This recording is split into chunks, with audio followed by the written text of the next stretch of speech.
Light, what the fuck? Hi. Man's waiting an hour early in the stream announcement. Hello there, everyone. Finally, Limbus event. I've been waiting all day for this! I had to wait!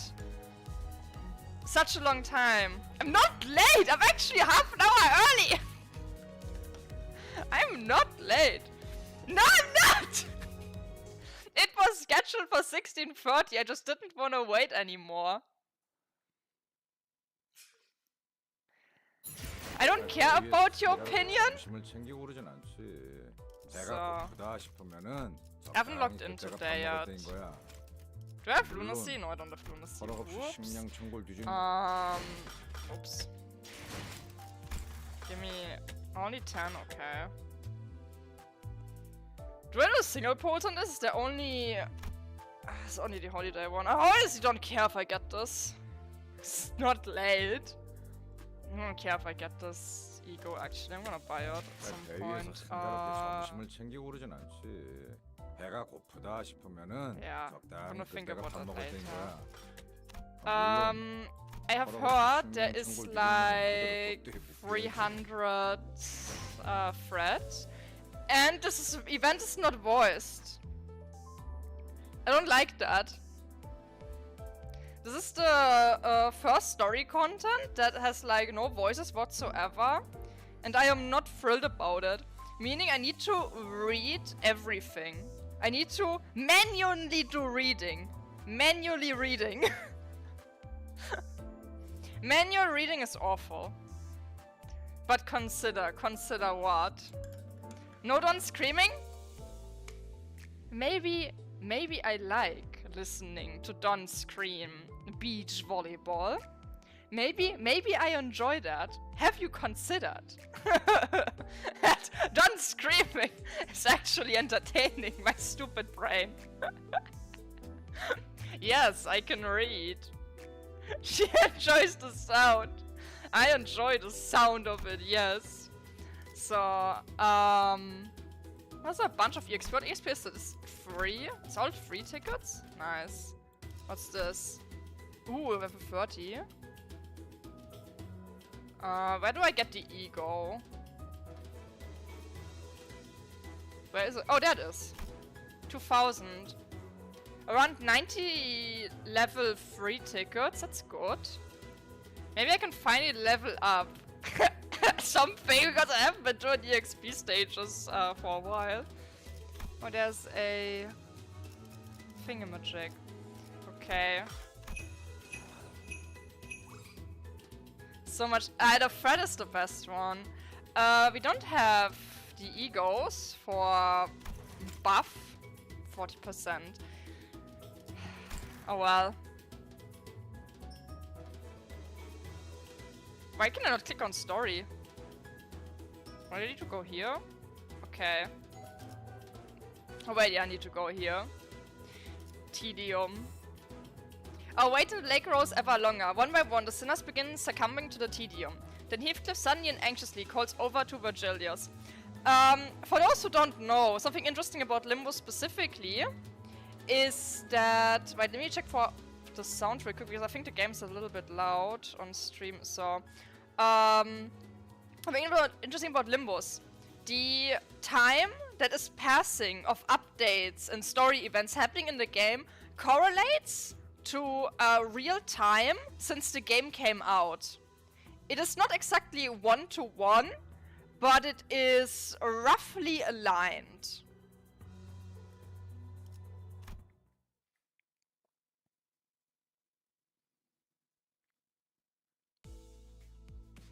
As our voyage on the Great Lake extends, the list of things to keep the sinners entertained grows ever smaller. In a way, it sounds like a serious problem, but... Why do they not voiced? Why is it not voiced? They're taking my Rodian's voice away!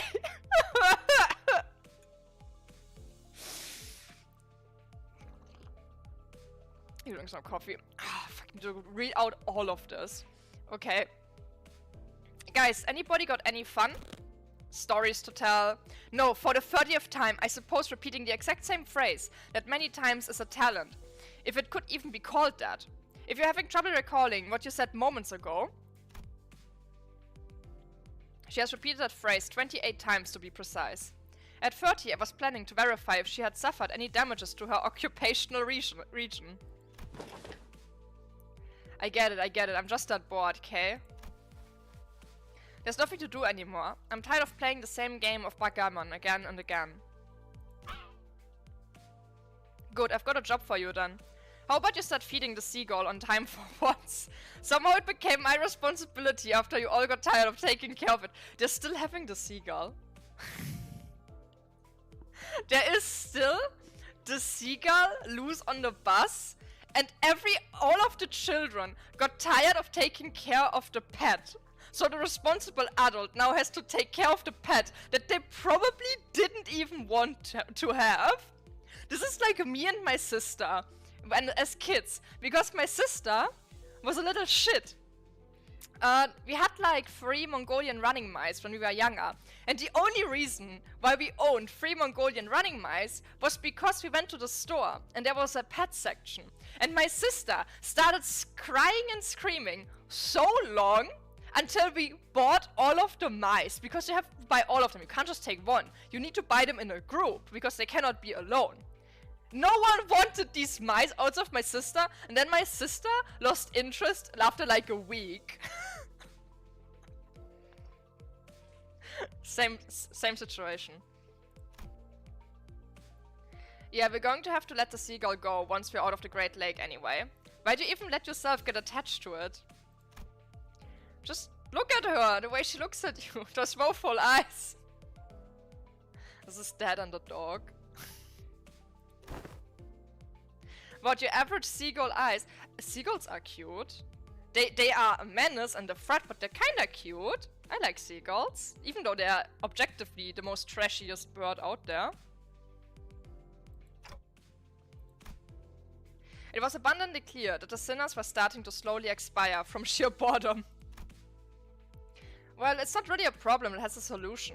And I had 0 interesting stories to tell, considering I'm an amnesiac, so... all I could do was sit here and watch the sinners suffer. So my only hobby became watching others suffer. Putting them through the daily trials of the mirror dungeons wasn't the most exciting activity either. The sinners on my account are probably not tired of the mirror dungeon, because I never go into the mirror dungeon. Speaking of which, Heathcliff appeared to be the one least affected by this mess. Verdi was all calm and aloof, that is. I'd say he's anxious. Oi, Virgilius?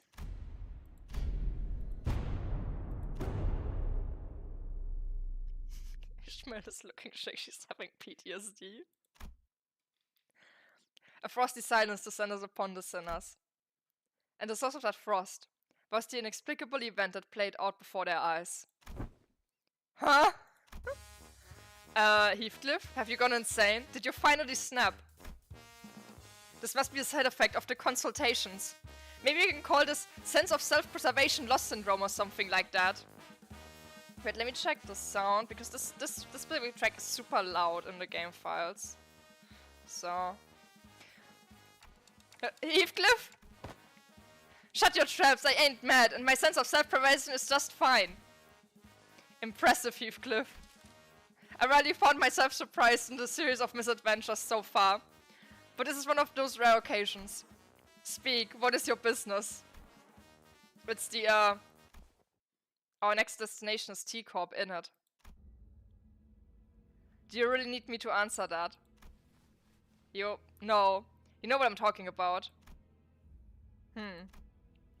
Patience, Heathcliff. Though that seems to be a virtue that most of you lack. If everything goes according to the flow, you'll make it to your appointment on time.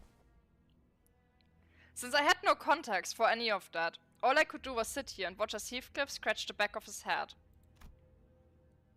I'm still out of the loop, but Heathcliff must be really anxious about something. If he's willing to talk to Virgilius first, and after all that. Maybe because the next chapter is about him. Just saying, usually the events correlate to a person X being nervous about their chapter being next. That's not what else could possibly be more important than the appoint- Wait. Heathcliff turned around to face us. Oi, any of you. Got any history of Teacup? Show of hands? No? He's like hoping anyone else needs to go to Teacup. I have, in a way, I resided in that place once. Right, but we already did you, didn't we? Your story chapter has already ended, therefore it cannot be you. Then, yeah, soon it'll be. But we're still in the middle of this mad lake. Oi, Clockhead, what's today's date? How would I know? Huh, can't you tell the date? You've a clock 4 ahead. But clocks and calendars are completely different things. Ugh, Heath. That was your 30th sight today. Keep doing that and you just might huff and puff our boat to pieces. Tell us, Heathcliff. Your turn's coming up, isn't it? And whatever it is that awaits you there, you're going to have to prepare yourself for it. Yeah, I suppose. There's no use hiding it anymore. After some time. Right, so to summarize. Heathcliff's starting to feel like his turn's coming up, now that Ishmael's had her time in the ringer. And he's got good reason to believe that, because Virgilius handed him something in their last consultation that affirmed his suspicions. And according to that something, he'll need some fancy clothes and whatnot to refine his looks before we get to Teacup. Is he trying to woo Milady? He's trying to rizz up Catherine. But since you're still so far from escaping the lake, you're starting to feel restless, is that right? Right on, so... Yes, so there's not much you can do about that before we hit solid ground, is there? Come on, Heath, that's it? Don't you worry, I can definitely help you with that as soon as we find land, okay? We don't even know how far away from land we are. Dante, we have reached the end of the scheduled work period for the sinners. Huh? Oh yeah. I hereby confirm today's schedule of business for the sinners. I reflexively set my usual routine piece as the light alarm played. Man, it wasn't even a big deal then. I was hoping to see an act of dramatic bloodshed for once. Well, at least he wasn't trying to stir up trouble for once. The sinners each got up from their seats, yawned and stretched, and one by one disappeared into the back door. Oi, Clockhead! Didn't know they knocked your wits off all along with your head. Sorry. But Gregor isn't completely wrong, is he? Can't you even mince words at this point? Virgilius and Karen also walked into the back door, mocking grins on their faces. Oh, so basically he didn't want to say that in front of everyone, but we put him on the spot and now he had to talk about his consultation and how he needs to get dripped out. And I was left alone in the ship's cabin, standing awkwardly next to the several crestfallen Heathcliff. Severely crestfallen. Ahem! Wait. There was another. Sir Heathcliff! Huh? What are you doing out here, girl? Run along, you. Go gosh about a high and mighty fixer of Teacup or something. Ahem! I shall have plenty of time for that later, yet thou shalt do well to treat me well, Sir Heathcliff. What, you little... Hold! Allow me to finish, Manager Esquire. Sir Heathcliff, come hither. Hush, hush. Don Quixote wore a confident smile. She slowly, gingerly walked over to presently and temporarily vacant Charon's seat. And whispered ever so silently to us. Forsooth, I have devised a splendid plan for thee. Is she taking over the boat? Is she taking over the goddamn boat? I need to drink my coffee before it gets cold. Seep.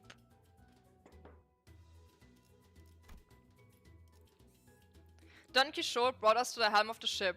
There it was, the monitor that Faust would analyze whenever we had a backdoor volatility. And there they were again, those unknown symbols. Lunacy, delicious. So what is the splendid ideas of yours? I don't think there were words in this world expressive enough to describe that look on Heathcliff's face. It was certain that he had very scant expressions for Don Quixote and her plans, but there was the sliver of hope in his face that maybe, just maybe, Don Quixote might rise to the occasion for once. It is unclear whether Heathcliff's internal struggle mattered much to Don Quixote. However, she began excitedly describing her plan. Didst thou, Sir Heathcliff, ever hear tale of the ancient legendary fixer of Devyard Association, the Red Sack? The Red what? Like Virgilius?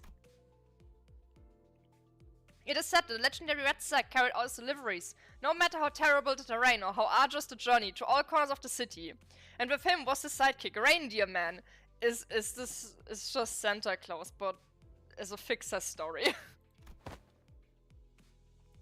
Forsooth, his magnificence hath given away gratuitous gifts for children of the city that he deemed to be kind. 'Tis but common knowledge, Sir Heathcliff. He appeareth on the front cover of the Fixer's Monthly every winter. Don Quixote asked, sounding genuinely shocked to learn that Heathcliff did not know of this rat sack. What makes you think I'd ever read Rex like that? Fie to thee! Rex, thou sayest, Manager Esquire. Surely thou hast heard of this magnificent publication. I knocked on a ticking clock. Someone did that sound effect by just knocking on like a metal sheet. You can hear how they do a lot of sound effects in this game.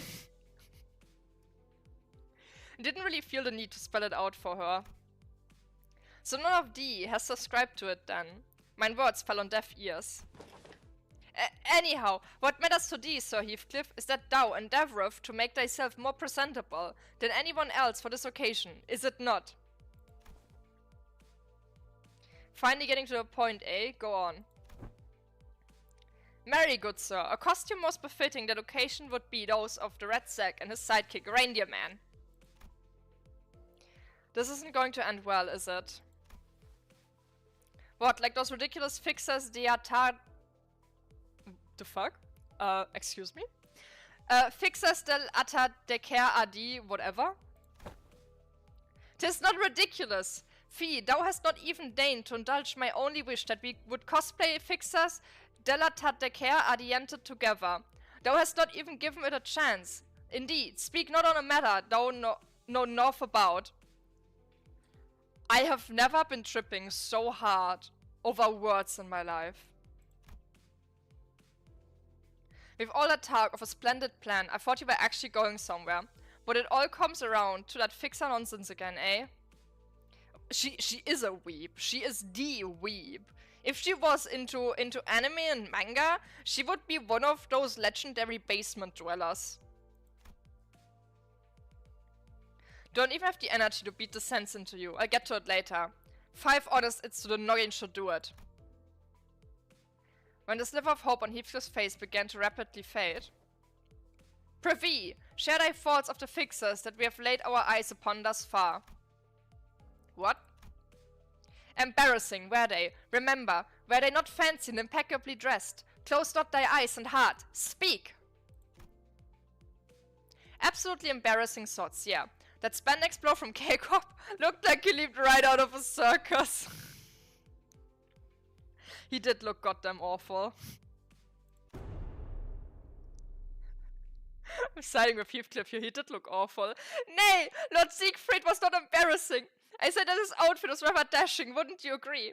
Allow me to explain to thee the materials of its fabric, so that thy understanding... Excuse me, huh? He thee hither, Sir Heathcliff. I am yet unfinished. Why is the girl so hyper today? Well, Lord Siegfried is a special outlier, mayhaps. But dost thou not agree that most fixers are all rather well dressed and wore honor upon their sleeves?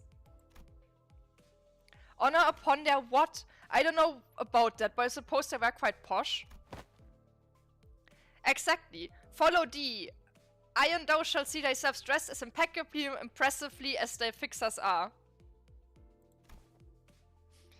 Is that right? Sorted. I know shite all about clothes or making myself look fancy.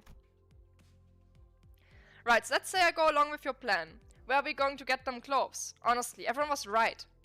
Where are we even going to pick up these clothes in the middle of a lake? Yet, I have thought of that as well. Recall the events of yesterday. The sirens that echoed across this bus. Dost thou remember? Now that I think about it, there was a siren yesterday, so I went off not long before I announced the close of business for the day. But Faust said that backdoor volatility wasn't anything for us to worry about. Yet I was curious, how, indeed, does Faust determine which volatility is useful and which is not? Thus, all were crowded by the back door, preoccupied with returning to our respective quarters. That is a surprisingly smart question coming from someone like Don. How does Faust know which volatility is for us, essentially? Also, who the hell keeps typing to me? Okay. I have secretly and stealthily availed myself to the chance to take a glance at the screen. So you took a peep at the screen? You know how to read those complex symbols. Nay, I myself had little hope of recognizing them, yet when I looked into them, I could very easily tell what the particular symbols on that device indicated. Like snowman, snowflakes, Santa. Forsooth, there were symbols of the red sack and the reindeer man, and next to them was a symbol indicating posh outfits. No, it can't be that simple. Yeah, no, it can't be that simple. I agreed with Heathcliff. However, Don Quixote remained enthusiastically as ever, as though she was already expecting him to say that. Dost thou know? Every so often, certain symbols appear on the numerous doors past the back door. Huh? Every respite, every passing glance, I might should have watched them carefully. And 'twas yesterday, when in the corridor, I spied myself the exact door with the exact same symbol that I witnessed on the screen. Don Quixote, you didn't. 'Tis my nature as an adventurer, manager Esquire. Mine inability to quell the burning adventurous spirit. I prostrate before thee. TLDR. She went into the doors without anyone knowing. Now that I have taken the sneakiest of peeks, Mary, 'twas not too foolhardy. I have only taken a small peek. And if I told thee that what I witnessed from within, that all my deductions and predictions have been proven true, could thee find within thyself compassion to spare mine soul? You absolute muppet! Why in the bloody hell do you keep doing what everyone tells you not to? She is a bloody muppet. Right, Heathcliff. I just don't understand why some people keep doing things that everyone tells them not to. Fascinating statement, Heathcliff. Would you like to back it up yourself? I drink my coffee before it gets cold. I remember when Heathcliff ignored all warnings and went into the restricted areas, past the area of the corridor that we are all allowed to use. We almost lost Heathcliff that day. It was a tad different this time, however. Back then, Heathcliff had no idea what was beyond that door. Heathcliff is like one of the characters that have really calmed down over the course of the story so far. He went from like 100% aggression to like 50% aggression. Having like 1% smarts by now. And this time we do. Are you suggesting that we call everyone over to explore that place? Nay, the three of us will be more than sufficient to handle this task. No. No, Don. All tales begin with a party of three, indeed. You're just scared of the consultation, aren't you? She's scared what Virgilius will do to her. I have nary a clue as what you may be referring to. The answer to this predicament was right there. Tell them that it's too dangerous and shove them back into their respective rooms to rest up for tomorrow. Manager Esquire, that zone. Indeed, appeared to be a place most peaceful to mine eyes. 'Tis a simple task, is it not? All that we seek to do is to enter there and avail ourselves of a few sets of clothes for Heathcliff. It was obvious that Don Quixote wasn't helping Heathcliff out of pure kindness of her heart. Of course not.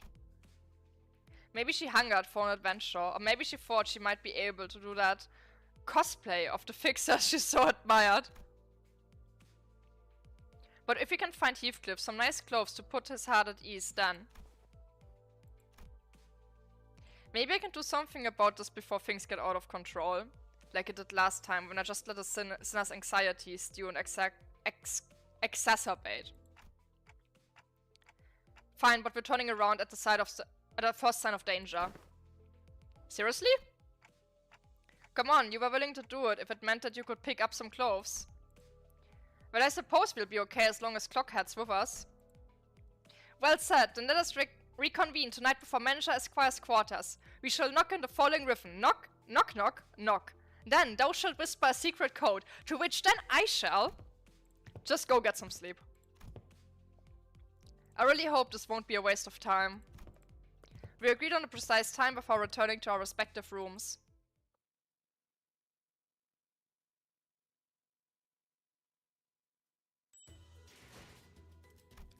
It's a lot of reading. Oh, first stage?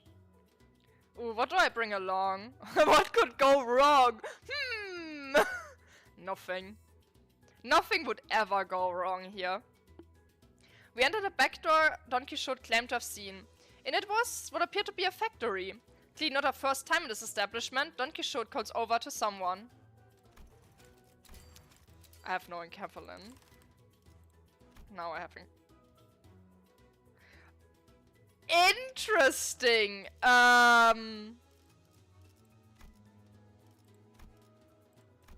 Well...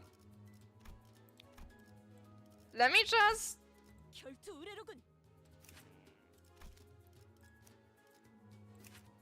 Can I just change edit? Okay. Give me middle sister. And...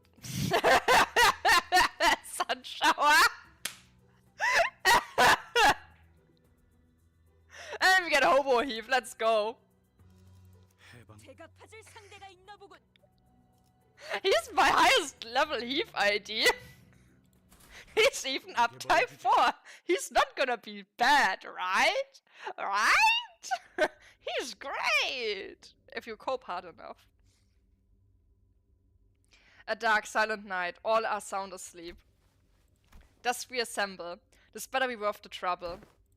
It will be worth every trouble, of course. Now, come hither. I can't believe you used your thread and uptime for a sun shower heap! So, let me explain. I was like, maybe with uptype 4, he's gonna be decent. Maybe what he need is a bit more threat, which might make him a lot better. So I uptight for him. Anyone that is getting this ID or having this ID lying around, just pretend it doesn't exist. That's the best thing to do. Just pretend Sunshower Heathcliff doesn't exist. Don't do what I do and uptype for Sunshower. It's not worth it. It's not worth it. It's not worth it, and I'm totally not sad that I wasted my resources on him, okay? We quietly and sneakily follow Don Quixote, taking care to not make a noise. Are we really crossing this line? Bloody hell, lass. Don't you know what happened the last time I crossed it? Alas, it will be different this time. All we must do is follow the corridor immediately to the right of this delineation and open the door here. So they're the symbols she was talking about. Past the door, through the window, the symbols Don Quixote mentioned shimmered. Symbols that seemed to indicate a sack, a wrapped present, and what appeared to represent fancy clothes. So they're the red sack and the reindeer man symbols. Precisely. Right, I suppose you're the expert of these things. I'm going in. Huh? Hold on. Before I even had a chance to stop him, Heathcliff barged into the door. And we found ourselves almost getting dragged in by his sheer fervor. Oh ho! We found ourselves in a rather sizable room. The space was decorated with numerous Christmas-themed ornaments. Warm, cozy lighting reflected off the wooden flooring, and a maze of conveyor belts were installed all over the place. This place is a factory. Quiet. What are those things? Those little children like... Ahem ahem. Hark! It is I, Don Quixote! What the hell is she doing? The little figures Heathcliff indicated didn't exactly look like children. They all froze for a moment before turning around in our direction. They weren't humans, that's for sure. Give me but a moment, I have already parlayed with these fellows. What happened to the sneakiest of peaks? Oi, Clockhead, something's coming our way. Small, but larger than others around it. A figure scurried over and stood before us. I don't like how he looks. Ah, Lady Don Quixote, you finally graced us with your presence once again, or me? And just as you did before, poof, appearing from the most unexpected places again, or me? Who's this, Don Quixote? The one who shall grant us the wonderful gifts indeed. He rubbed his hands, or what I assumed to be his hands, together, looked up at us and started. Pleased to make your acquaintance, Ome. You must be Lady Don Quixote's friend, Ome is. My name is Dodoru, a gnome who works at this gift factory, Ome. And why, of course, I make gifts here, Ome. A gnome? Indeed, a gnome. Was that supposed to be obvious? What are gnomes anyway? So they're not humans, right? Yes, these fellows are not humans, they're gnomes. Yes, of course. Not human omes. Hom hom. Hi, hello there. Didn't think non-humans were allowed in the city. They're not abnormalities or distortions either, there's something else. This is the city, I knew it. Well, why does it matter if they are not humans? What truly matters is the heart, with which they commit themselves to work, that is. Of course, of course. You're absolutely right, milady Ome. Didn't that Dodoru gnome say something weird about the city just now? So that wasn't just me, huh? Well, Ome, this Dodoru cut in our conversation. Do the friends of Lady Don Quixote wish for any presents, Ome? Say, we have fancy clothes and powerful weapon, Omes. Or delicious cookie, Omes. Fancy clothes, you really have them. Looks like we've got a winner, Ome. Well, well, then please, this way. The gnome said something about introducing us to the reception hall and led us to a certain room in the Scorian gate. This seems more like a storage space than a reception hall. Oh, behold, there's a warm fireplace and a table in this cozy place. What more could Dee possibly ask for? And we have some delicious refreshments ready for you as well, Ome. Please wait a moment, and I'll be right back with the gifts you want, Ome. The gnome bowed, opened the door, and scuttled out of the room. Are reception halls usually this barren? I've never been in one before, so I have no idea if this was what they were supposed to look like. I had to ask. Especially because it was starting to get pretty obvious, even with my rather limited experience, that there was something off about this whole situation. Well, Dante. You are probably right with this assumption, and those gnomes are probably not gonna be much friendly anymore soon. I have once heard the rumor that this kind of decor has been catching on in recent years. Yeah, I've heard it too. Apparently it's popular for some blokes who just deliberately leave their stuff lying around some half-finished looking buildings. Is that what this is? Still, thy heart, Manager Esquire. I should personally be responsible for this expedition and claim ourselves shiny gifts. If push comes to shove, I could nab some of these. I saw them packing some shiny, expensive-looking stuff over there. No thievery this time, Heathcliff. Has the incident with the hair coupons already left thy mind? Ah, blimey, is fine. Heathcliff was as foul-mouthed as always, but it was evident for his relaxing expression that his anxiety was starting to ease. Maybe the fact that we're here, about to find what we're looking for, was a comforting thought. Heathcliff, Is it that important that you dressed well for this occasion? Huh? Oh yeah. With a delicate but gently smoldering hearth, calm, silent air, a perfect atmosphere to bring up uncomfortable subject for some honest heart-to-heart. Or is someone waiting for you there? Someone you would like to dress up for? Well, I suppose you're not completely wrong. Oh ho ho! A secret, is it? Donkey showed excitedly and Laura dragged her chair up close to Heathcliff. I have to go back as a successful man, as someone of great worth. So that they'll know that I've changed, that I'm no longer that witless brigand Heathcliff. That's why I have to dress up posh when I return, to appear like a man of quality. Oh, have someone stoked the fire of envy in thy stomach? Is this about revenge, like Ishmael? Revenge? Heathcliff leaned back on his chair. It creaked as he rocketed gently back and forth. There was a look of deep introspection on his face, which was, if my theory serves me right, a first.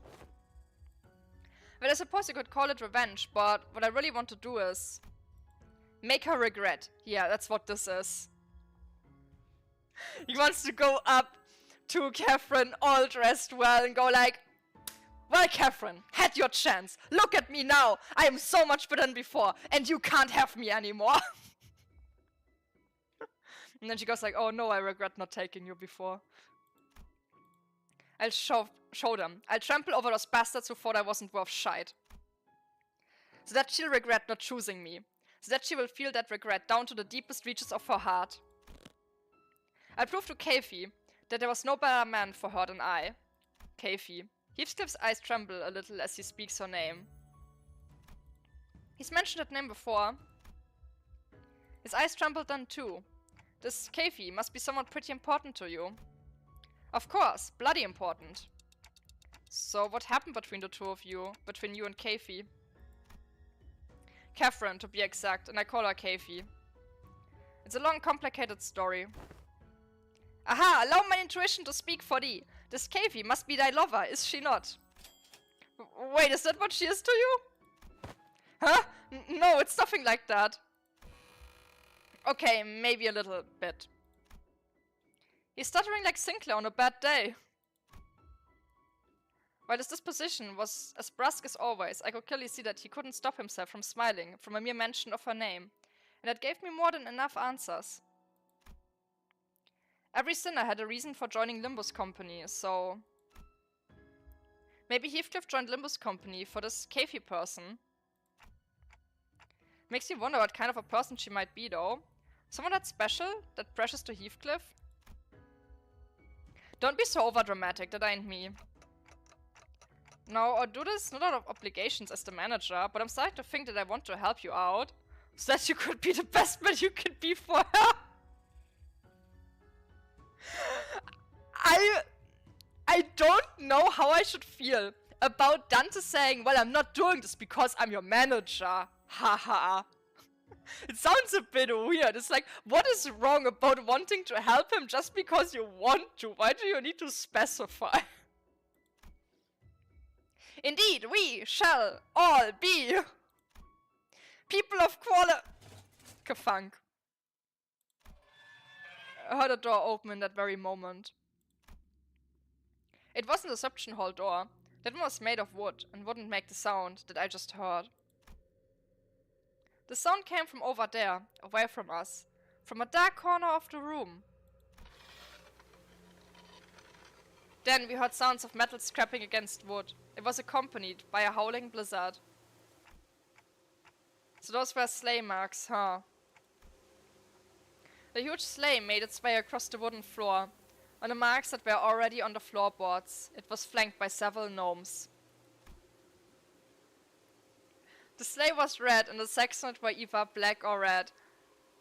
I'm not gonna lie, the gnome on the right with the bloody saw. I like him. He's cute. He's so cute. They're all looking cute. Even the one on the left with the scary teeth is kinda cute. They're adorable. I wanna have them all as plushies. But they were all littered with flesh and blood. Dodoru, we've got your next batch of ingredients right here, Ome. View my back, Ome. Come on, friend Ome. Just think about the looks on our friends' faces when they open their present, Omes. All is worth it, of course. We'll worth it. Here, Ome. Here, Ome. The gaggle of gnomes, who were walking our direction as they chattered and gossiped, froze in place upon noticing us. Quit lollygagging, Ome. Quit chit-chatting and help us out, Ome. We've got a lot to process, Ome. Besides, we've brought some live ones this time, Ome. I think I saw some sex on the sleigh move. No, they were thrashing. Like, something was trying to escape. Is that... Grab your weapon, girl. Hi, hi, Puckel. What is the matter with thee? These fellows are but hardworking... Hello? Is there someone out there? Please help, get me out of here. Ome, what a joyous day, Ome. This one's fresh, Ome. No. But they're human Omes. Did manager Dodoru bring him in, Ome? How did he manage to bring in humans so fresh, Ome? So all along, the factory has been... Oh boy. I could hear a familiar voice coming from the other door in the room as Don Quixote stood there flabbergasted. I hope it was having a wonderful holiday season. Oh, glad to hear. I hope your travel is gonna go well. The door has done a blunder, Ome.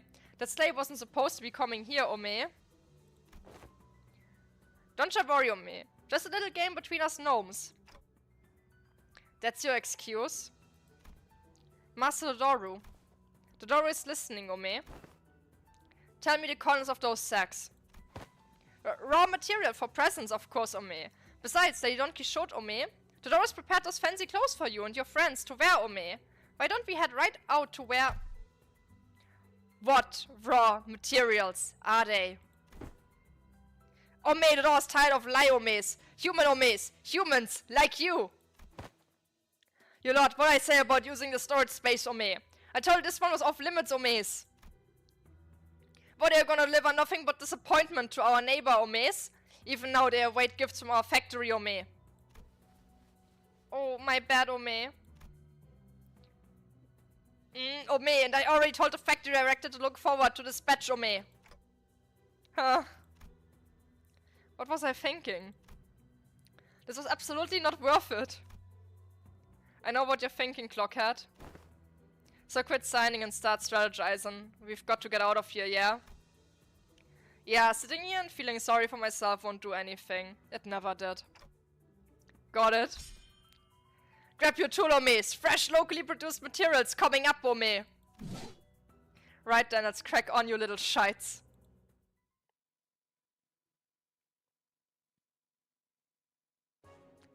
No, they're so cute! Look at the little guys! No! Look at him! He's just a little guy! Little angry flops, yeah. To flip heads, okay. Reviving enemies and surviving again, okay. Do they work the same? Wait, no, not slightly, but passive-wise, yes.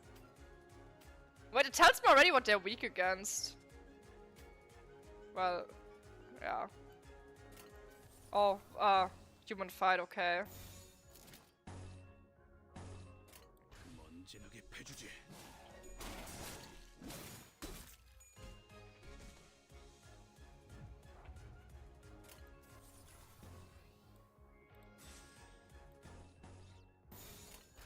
Sun Shower Gaming.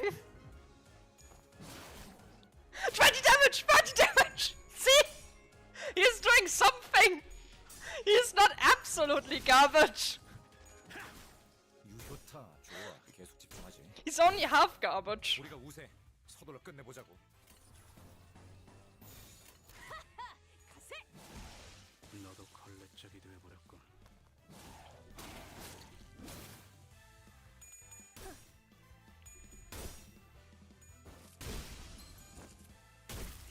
real Sancha was the friends we made along the way. Quite a friend. No, so cute. I wanna harm the little guys. Because of mono purple power? I don't know about that one. I think I'd rather use a different ID for that on him.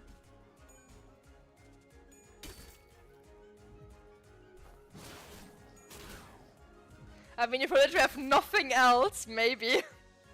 Which is, well, my Picot is level 1. I need to level him up, okay?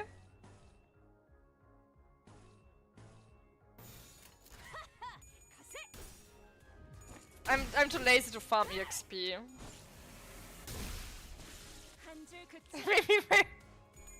Shut the fuck up.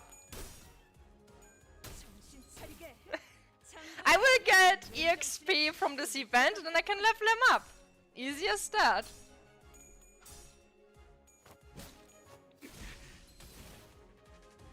Or I just might waste my EXP on literal random stuff otherwise. Maybe I just won't level him up just to spite you specifically. Maybe that's what I'm gonna do.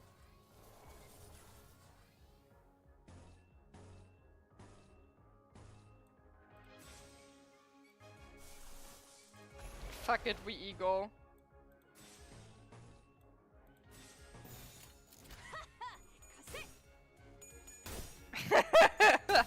I mean, I'm almost there, making level 40 on every of his IDs. They're all minimum level 45.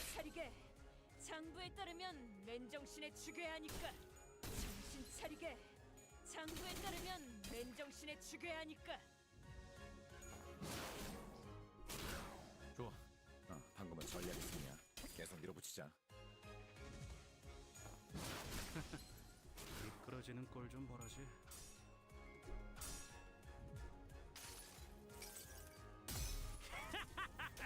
심장찌러 죽여주마. The little guys are so small, you can barely see them in the animation.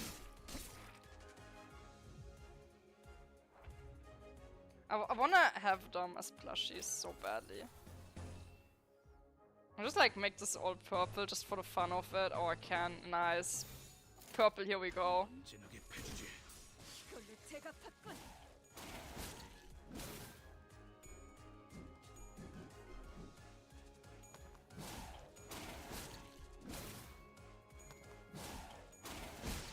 너도 걸레짝이 되어버렸군.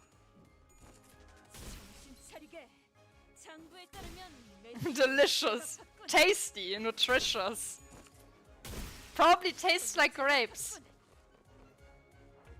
Oh, he's now here.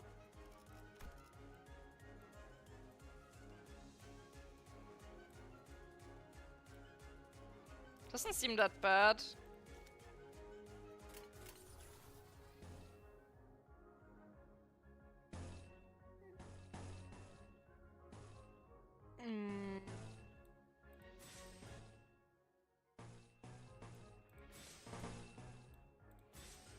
All the defense.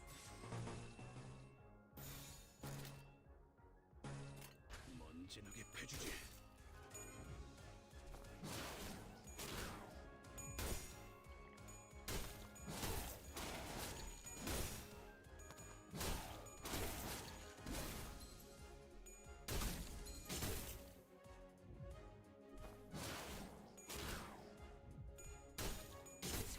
I think he's about to get staggered.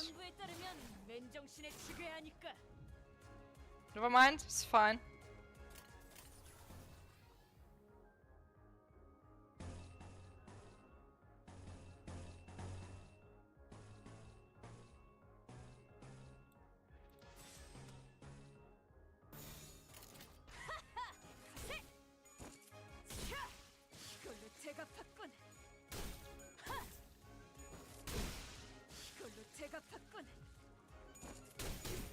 Is it over this turn?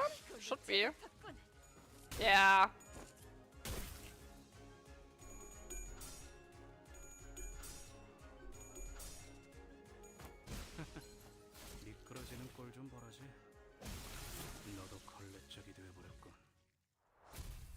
it. Even with a sun shower.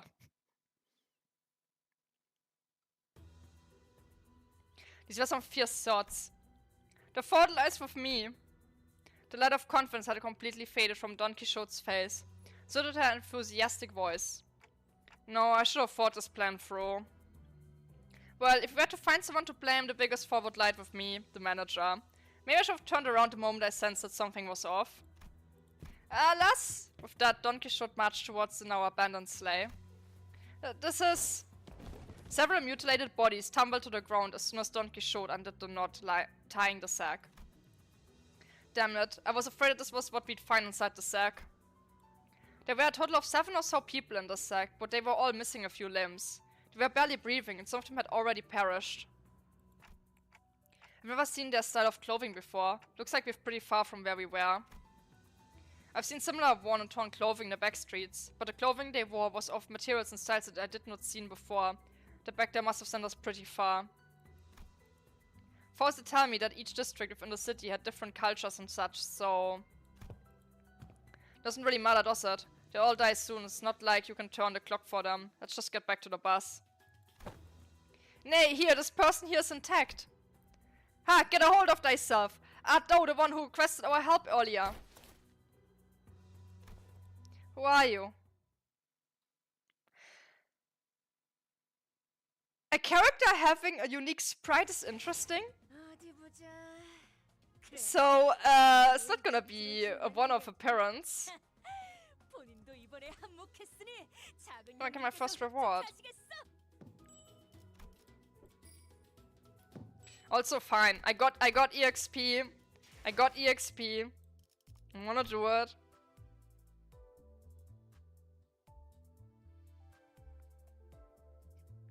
I'm gonna finish the level up leveling my Ting Tang Honlu.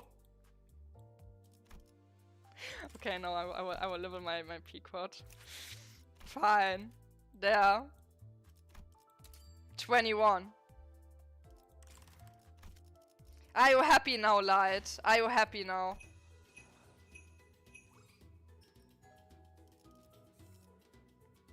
What popped out from the sack we found atop the sleigh were several mutilated bodies and a small child. It looks like they were kidnapped here. I wonder what happened. Oh, we're getting... Cannot deploy.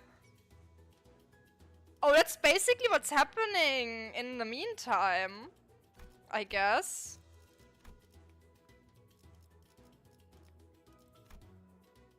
I'm gonna go with this. 그래. 함께하죠. 말뚝을 쑤셔 넣어주자. 손맛이 뭔지 That's about right. 이 불꽃이 필요하시다면 I'm setting the Christmas tree on fire and watching the family burn to death now. Your clothes are all weird looking. I guess you're not from the village? The child was dressed in torn and faded clothing. From the way she looked at us, I could tell that she found us rather fascinating. She soon woke up from her momentary shock. Anyways, thank you for saving me. My name's Crayon and... Huh? Clockwork Thief? The kid pointed at me and backed away in terror. The hell are you talking about? That's Clockhead. My name's Dante. Clockhead, but I heard that the Clockwork Thief look like clocks. I guess I also heard that they don't show up this high. I've never seen a monster like that before though. Aha! But I am not a monster! This is none other than our very own manager Esquire. Thanks for the intro, I guess. But I can't hear anything but the tick-tocking of the clock. Well, Manager Esquire has their reasons. Art thou unharmed? Yeah.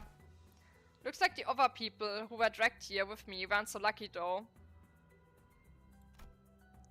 The child looks at the mutilated corpses with a despondent look on her face. Don Quixote casts a sympathetic gaze. They were all neighbors from thy village? Yeah, but our village will soon send the hunters to save us. As long as they can't get here, they can. Hunters? I wasn't sure what exactly she was talking about, so I was about to ask her what she meant. But this reception hall, storage room, suddenly began to fill with gas of unknown origin. What's this now? Quick, hold thy breath! An odd plume of gas, its hue red and green, begins to fill the room. This gas, it's the same gas from when I was kidnapped. The three of them, including Crayon, passed out and slumped to the floor. Yeah, something like this has happened before when we were accidentally walked into a toxic death gas trap, which killed everyone. Looks like this gas only knocked them out though. That's a relief at least. Guess I should consider myself lucky that my clock head isn't affected by these things. I gotta hide. As soon as I hit myself in a corner, a crowd of gnomes rushed through the same door Dodoro came in from. Gas masks, so they use sleeping gas on us. Ome, is that all that's left of Manager Dodoro, Ome? Ome, all that talk of snag and free, top-notch raw materials. And now look at him, Ome. A pile of meat, Ome. Ome, 1 Ome, 2 Ome, 3 Ome, all accounted for, I suppose, Ome. They're all fast asleep with this sleepy powder, so don't you all worry yourselves about harming the good ones, Ome. Well, let's move the good Omes. They picked up Don Quixote, Heathcliff, and Crayon one by one, loaded them onto the sleigh. With that, they left, closing the door behind them. And through it all, I couldn't do anything but watch. Right, looks like this is my time to shine. I rescued the 3 of them. No, you won't. No way, I should have listened when Ishmael offered to teach me self-defense. What do I do? This harsh truth dawns on me every time we face total annihilation. The truth that, on my own, I'm completely useless. If they were with us, I could at least bring them back, but none of the sinners are here with me. What good am I without them? It's a miracle that I managed to survive this far. Miracle? What miracle? Come on, get a hold of yourself. Great, now I'm hearing things. Dante on the door to death. Here's Ishmael judging him.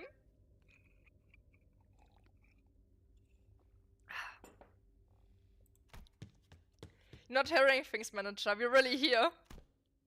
Do you even know what a mess it was up there when we realized that the 3 of you just vanished into thin air? I bolted up and looked towards the voice. There, I saw another door. And from it, the rest of the sinners appeared, one by one. Almost like a convenient plot device! Guys.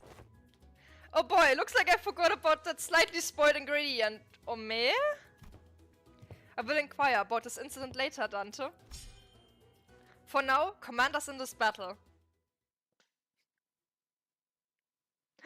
Dante is spoiled and rotten and needs plot devices to be saved.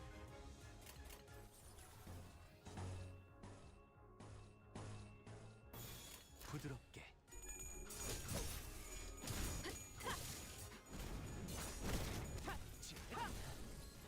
좋아. 잘 풀린 것 같습니다.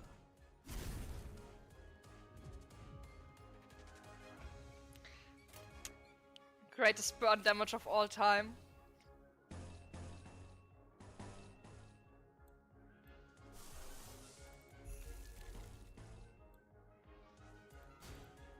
Well done. 무슨 맛일까?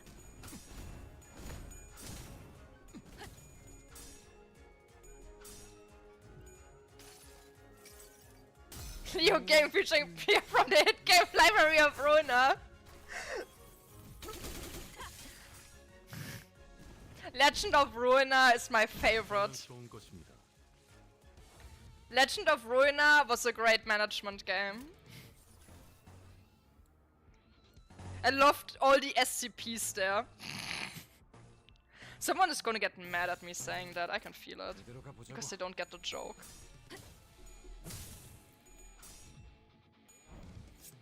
너, 맛, 취, 이제 쓸만해졌군. Joke, and I'm still mad. Good, cope, thief, rage. 좋은 것입니다.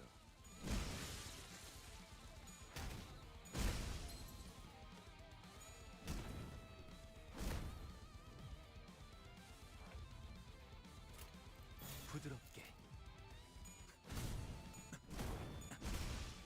I'm here to judge your performance.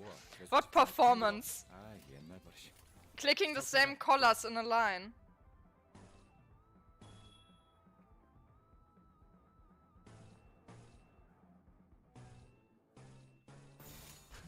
무슨 맛일까? Just if you're entertaining, you might wanna search out different VTubers for that one chief.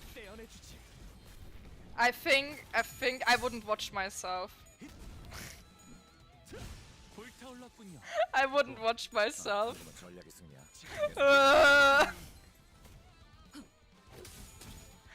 Sad fish noises. 90 out of 10 in your unbiased opinion. At least you have a good opinion once in your life. 확실히 빼는 편이 좋지.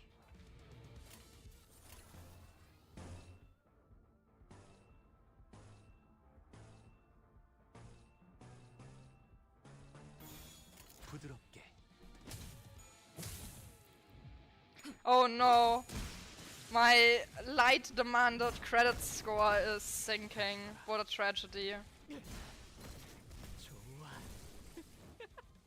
Truly sad. 다음.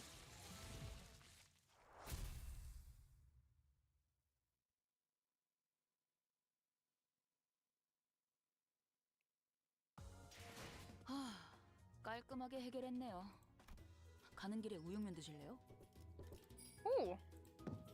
Do I have an ID lying around? I can just like put up to 30. It's like at level 1 or so. I need to check later. Probably do. Oh wait! We can extract. Can we get the ego in one go? No, we can't. Well done. Well done. I tried. Heathcliff and Don Quixote were both out cold, but I managed to survive thanks to the sinners who came for me. But I don't see the two unconscious sinners anywhere. 이 불꽃이 필요하시다면 Thanks everyone. How did you find me? We entered via the back door. Your signals were no longer detected from within the bus's premises. Then every sinner was immediately summoned from their respective rooms for the search. And so soon after our break started. Dante, let's try not to do anything like this again. Even if you are the executive manager, rogue behavior such as this poses too great a risk. Please be wary of that. I'm sorry, so how did you guys find us? I have deducted it. As of late, Heathcliff was in constant state of uneasiness. Considering the nature of our circumstances, I conjectured that there was an ought that he had to do before our arrival at T-Corp. On the day in which the backdoor volatility siren echoed, Don Quixote made a relatively delayed return to the backdoor. And, come the next day, she requested from me and Miss Faust an encyclopedia of common symbols used in the city. Yes, so Faust lent her a few volumes. Ever since receiving the volumes, Miss Don Quixote sat next to me and perused these pages with a rather enthusiastic expression on her countenance. Although I could not converse with her on account of my conditions. I do recollect that the following words were repeatedly uttered. Cosplay, costumes, zag. In summation, I surmised that Don Quixote witnessed a series of symbols that caught her attention when the siren blared. And Faust was aware of the door on which those symbols were drawn. Based on that information, the sinners were able to find their way here. We engaged several entities of the corridor on our path to this door. Good thing we only ran into weaklings though. An irreversible death of a sinner could have occurred in the process. Do you understand? Engaging hostile forces in your absence carries an exceedingly high level risk. We could have been lost forever in some corner of the corridors as bodies, never to be revived or retrieved. Please comprehend the weight of your responsibilities and the risk of your independent action carries. You must survive, Executive Manager, no matter what. Do I make myself clear? I've never seen Aldous look at me like that. Her gaze was cold and ruthless. Your survival was a lucky coincidence, Dante. The sequence of those symbols are not supposed to be interpreted in such a haphazard manner. I'm really sorry, I don't know what else to say. I believe that is enough, but... NDQ. Yeah, Don Quixote, Heathcliff, where the pair run off to? Oh, that's... I'll tell them exactly as the events transpired. Seriously, how do you three even manage to survive this far? Alright, Manager, but I'm sure we've heard enough from the others, so I won't say more, but where exactly are we? Hey, which district is this? This cold, we must be somewhere in one of the northern districts of the city, or... We are not in the city. What do you mean? I mean that we are not in the city. Those intelligent organisms, called gnomes, are part of a species surviving in the outskirts. Commonly known as monsters of the outskirts. That's as much as I expected. It's not surprising. Monsters live in the outskirts, and I'm not surprised that there's also people living outside of the city. It's like the least surprising information ever. Monsters again, after all that we faced at the lake. They weren't exactly like the whales though. We could communicate with the gnomes. They were just like people, except smaller.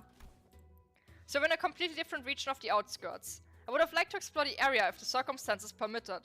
Look, the structure seems to have been custom built for the gnomes, considering how small everything is here. If this is the outskirts, we can go back, right? As long as the door we entered through remains open, yes. It is open, for now. What if it closes? Then an unexpected journey awaits. We will have to track the distance from the outskirts back to the city, which will be a significant endeavor in both time and effort. Isn't it a bit dangerous? Where's the sword coming from, Ome? Eh? Ome, I struck gold, Ome! Get your tool, Omes! Dante, come hither to the back of the line. The door slammed open, and gnomes began flooding into the room. We prepared ourselves for battle. It's just a bunch of little guys!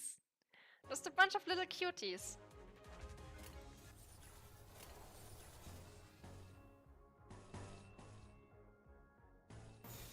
제 불을 따라오십시오.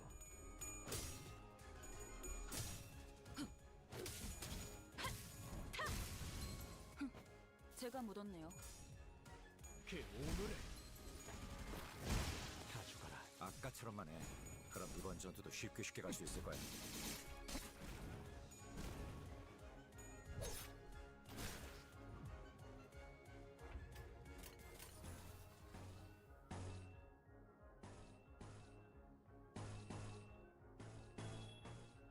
불길 속으로.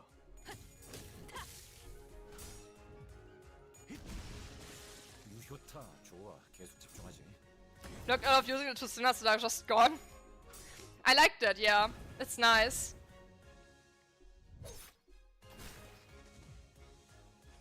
Yeah, this is the first time they've locked you out of using someone. Before they just only like force you to use certain units. Like for example Ishmael in her chapter now. The dungeon. 순식간에 끝내죠.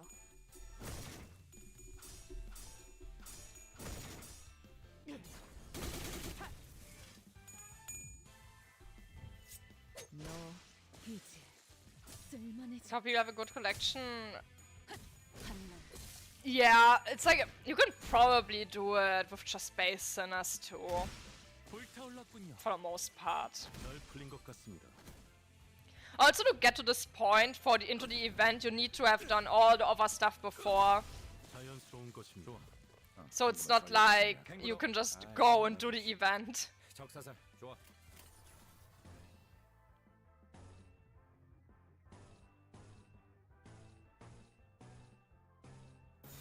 순식간에 끝내죠.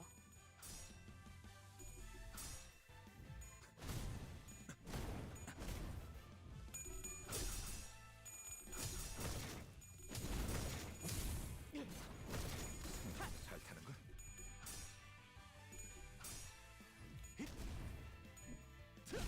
Depending on how long the stream goes, I might just do Mirror Dungeon after. 이제 쓸만해졌군. 탱고더. 아 옛날 버릇이. 적사살 좋아.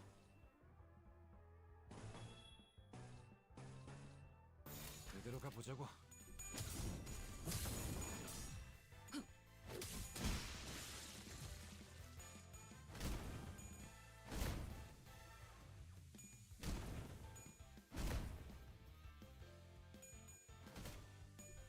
자연스러운 것입니다.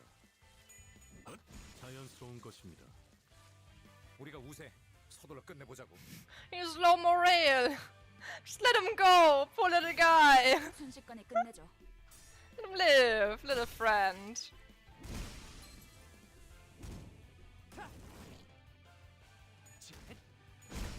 불타올랐군요. These boys have unique panic? What does their panic do? What's different about it? I can see the similarities with humans, but they certainly aren't humans, except for their odd verbal quirk.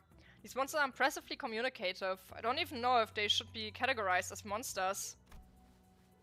The definition is often arbitrary. Some may call them monsters, others may call them members of a different sentient race. I appreciate your analysis, but we should probably get moving. We still don't know where Heathcliff and Don Quixote are. You always say the right things at the right time, executive manager. Stop ass-kissing, Otis! Stop it! Exploring the outskirts area will carry a higher risk than our usual operation grounds. To ensure the manager's safety, we must first establish a more structured plan. Hello there, welcome, hello. Well, I'd say the easiest answer would be to leave the two of them, but the easiest path isn't always the right one. Ishmael kicked open the door to the gnomes rushed in from. Come on, let's go. We'll protect the manager and save Heathcliff and Don Quixote.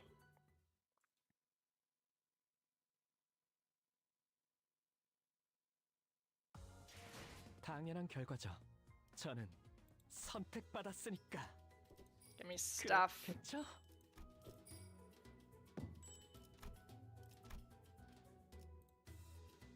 They must have been taken to a different sector of this factory. Crayon must be there with them. We have to find them quick. 몸이 따라줄지 모르겠지만 가라면 가야지.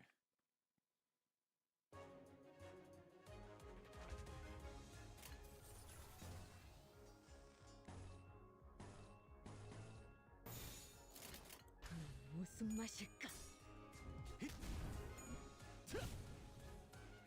Ugh, my knees hurt. 방금은 전략의 승리야. If I sit too long in the same position, it just starts hurting. Getting old!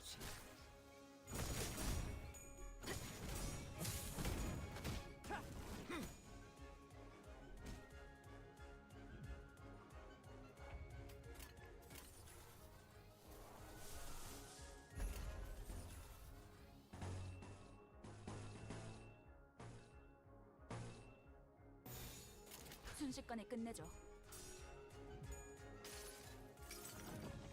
내 팔은 뼈에 있었어.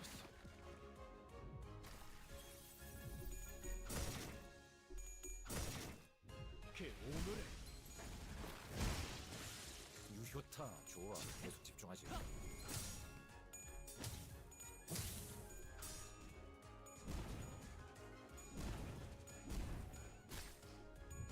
피는 확실히 빼는 편이 좋지. 우리가 우세. 서둘러 끝내보자고. I like how they get like this big mouth when they get staggered.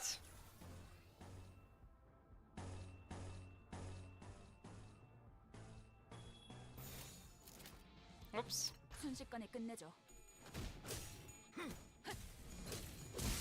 보냈고. 자연스러운 것입니다.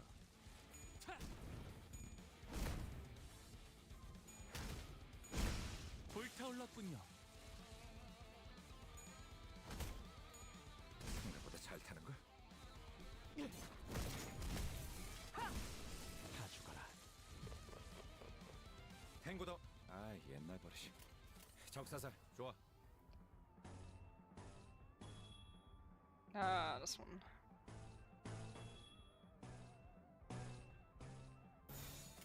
불길 속으로. I believe one day Burn will be good. One day. I believe. 잘 풀린 것 같습니다. I refuse to give up this team.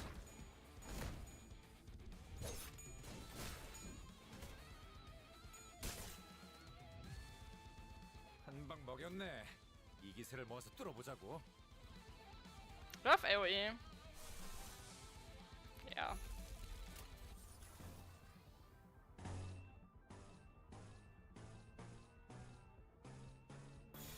불길 속으로.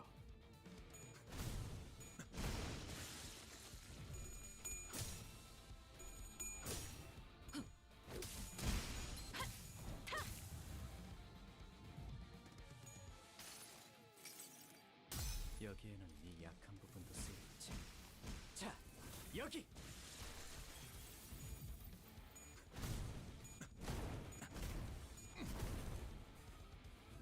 보냈고 균형이 무너졌군요.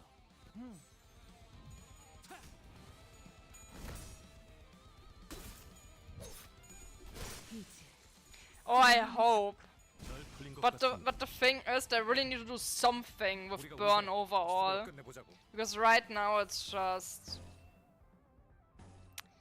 It exists, basically. It has kept 99. 순식간에 끝내죠.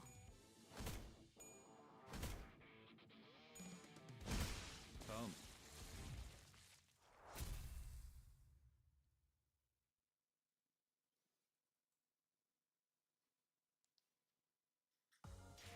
당연한 결과죠. Yeah, but it's 저는 suddenly they need to do something with burn overall, because just getting more identities if they just work the same way is... Either uncap the cap. Just make it go higher than 99, or just like give them something interesting based on having burn on the opponent.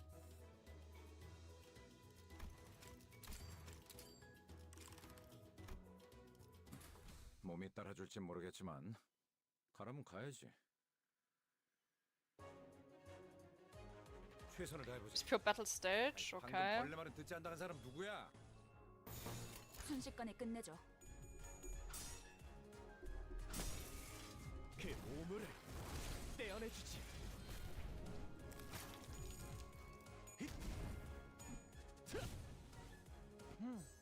좋아. 방금은 전략의 승리야. 계속 밀어붙이자. 너만 유효타 좋아. 계속 집중하지. 한번 한 방 먹였네. 이 기세를 모아서 뚫어보자고.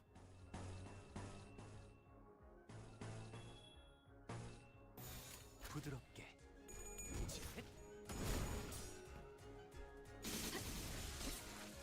다음. Is that the last one?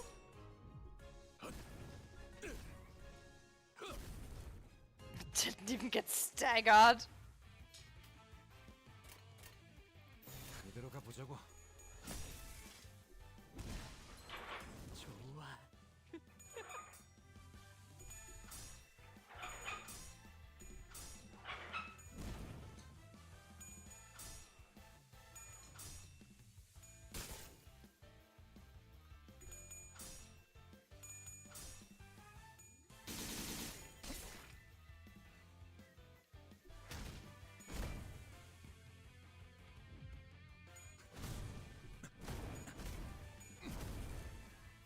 좋은 판단은 아니었어. This truly is the battle of low 다시 damage. 가보자고.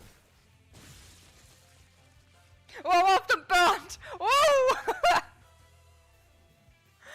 One. 이대로 가보자고. One burned.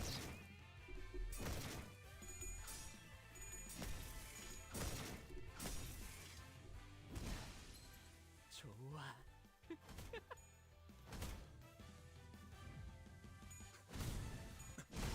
다음. I needed uptype 4.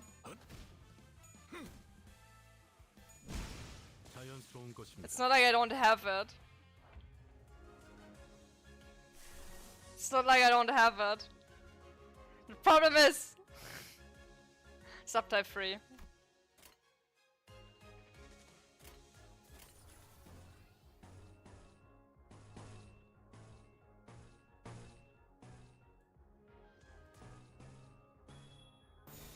Then we get one envy. 순식간에 끝내죠.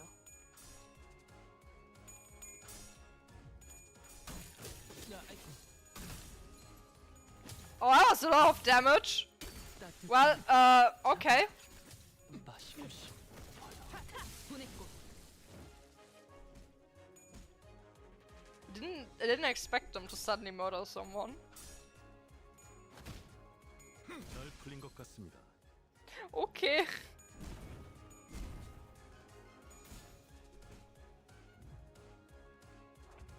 Well then, Woo! And now we can use it.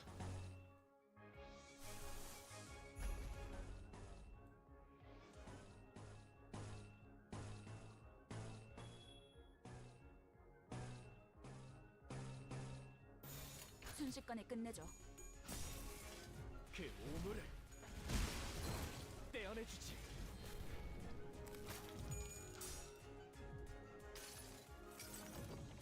내 팔은 변해 있었어. 8! 8 damage, wow! 좋아.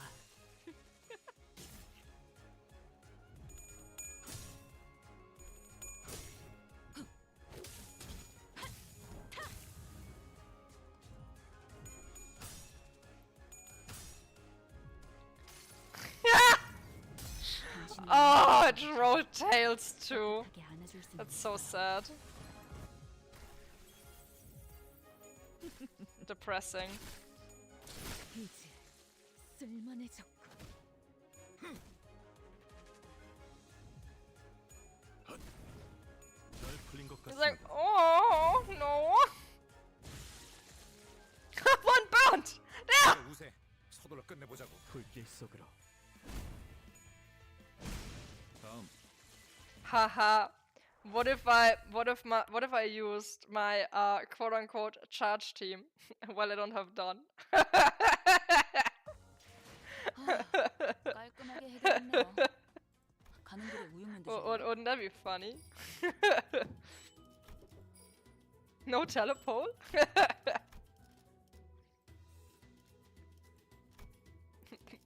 What if? Who can I even bring along? 마치 투입이군. 어디 가는지는 관심 Hey, 없어. it's just barely 안 leveled 말고. enough. Level 4.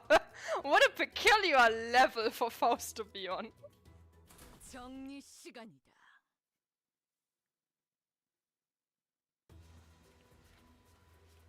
So they had some time to look around here. This facility appears to be a gift factory. I see, so there are factories like these that produce gifts. Christmas decorations everywhere. There's still some time until Christmas though. Sinclair looked to the ground with a somber expression. I didn't need to ask to know how he was feeling. Sinclair must hate Christmas. It's like, he just looks at the calendar, he sees the 24th December is visible and he goes like, I fucking hate this. I wonder if monsters exchange gifts with each other. They didn't seem like the most hospitable sort. There's a possibility that they may be contractors to one of the wings in the city. I didn't even consider that, but that actually makes sense. I want to say no chance, but the city and the wings that we have experienced so far were... Yeah, I can see that. Yeah, there was a non-zero chance of that being the case. That seems quite logical, honestly.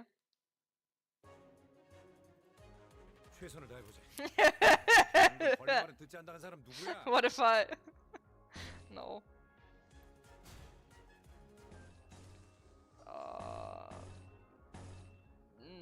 He's not up to 4. He's not leveled.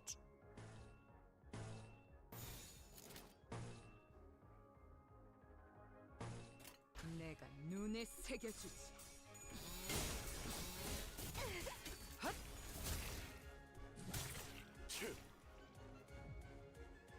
내가 응원하는 게 도움이 되긴 하려나? 힘내긴 해보자고.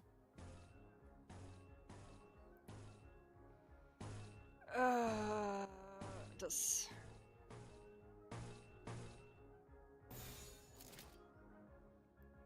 I was tempted. I was like, what if I mind whip? 아이쿠. 벌써 끝나가네. For a second I was considering it. 재정비를 해보는 게 좋아. Does she have enough now? Oh wait, no, she up type 4. She is not enough, okay. She is not up type 4. 전투에 임하겠습니다.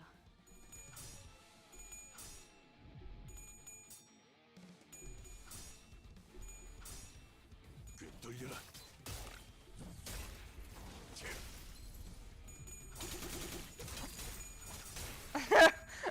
Story of my life, it is in fact not up type 4. 자, 한 건 했어. 유효타 좋아. 계속 집중하지. I just like making my own life more difficult, okay? It's the fun. 우리가 우세. It's 서둘러 fun to me 끝내보자고. to just have the most questionable things.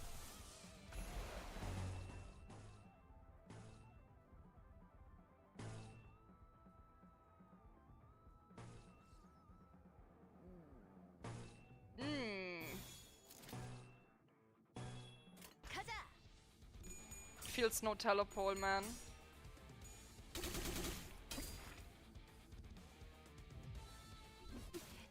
걸려라. 제대로 찝었군. 환상의 세계로 들어가 보죠.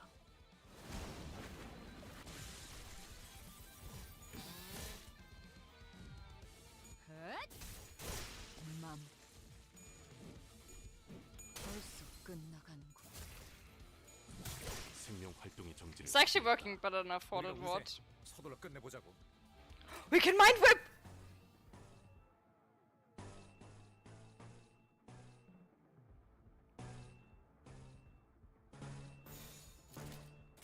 이상 승객을 정리합니다.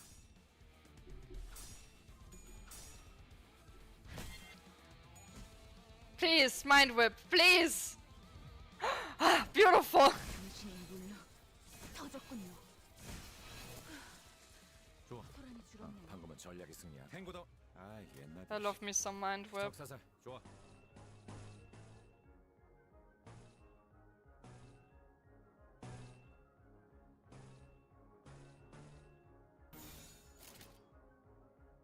이상 승객을 정리합니다.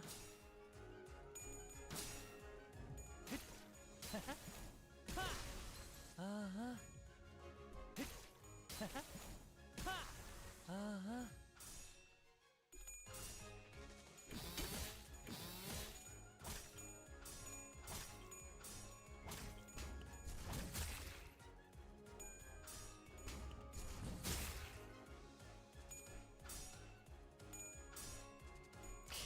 That was sad.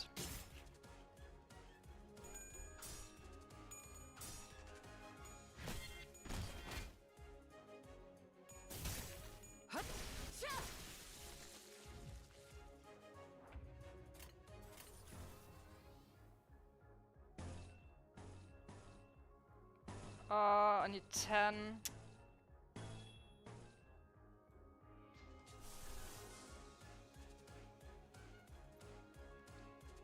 There's nothing stopping me from I like soda. I love that abnormality so much.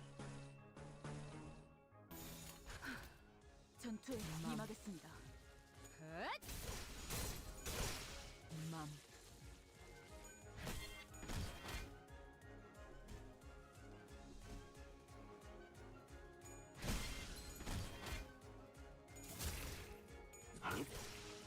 생명 활동의 But, 정지를 확인. but, can of well cheers, okay?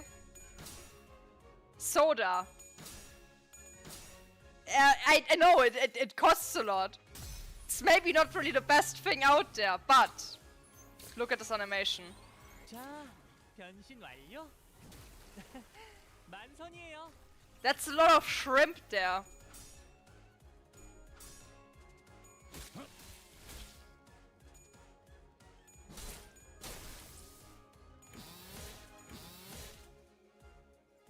It's just so damn good. I love that ego. 자, 한 건 했고. It might not be the greatest thing, but it's the greatest thing in my heart, okay?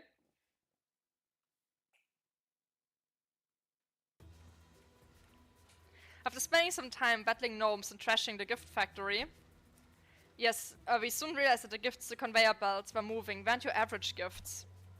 Is that a foot? Is that a sign with the drawing of a foot? What's that doing here? This one is adorned with a depiction of an eyeball. These gifts appear to be made from materials that do not normally go into building these items. The shapes are of teddy bears, oil pastel boxes, toy trains. But they have an abnormally high concentration of protein and phosphorus.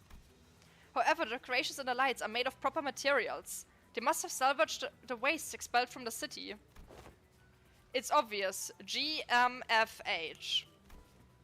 Gifts made from humans.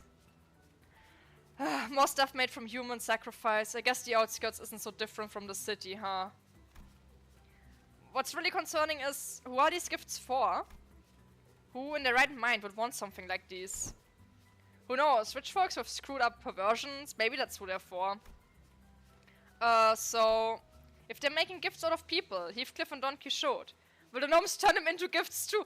Oh my god, did they already get turned into gifts and we now need to search all of their parts to revive them? Probably not, but... I do recall them saying something about locally produced materials. That we must move with haste. I have discovered a location with a high probability of their presence, presuming that they haven't been turned into gifts yet.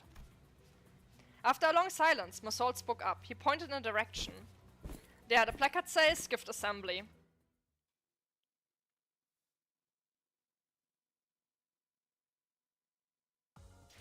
훌륭한 전시회였어. 하, 이걸 오히려 고맙다고 말해야 하나?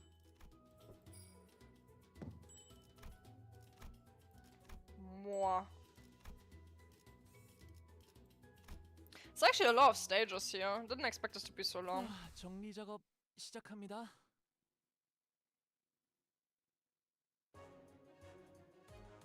내가 응원하는 게 도움이 되긴 하려나? 힘내긴 해보자고.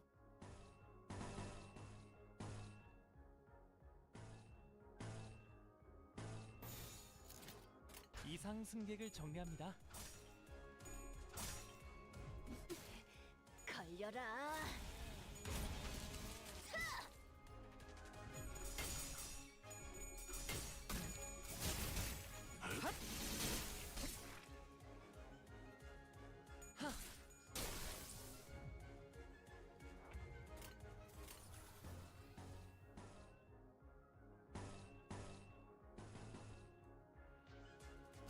Well done.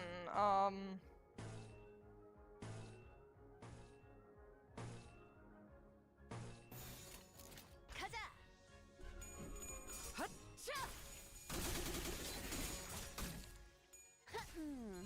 제대로 찝었군.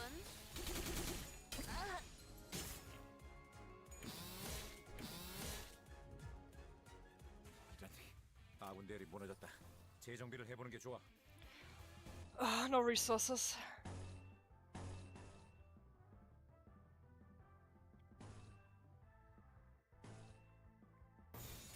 내가 눈에 새겨주지. 아이고야, 살살 해줘.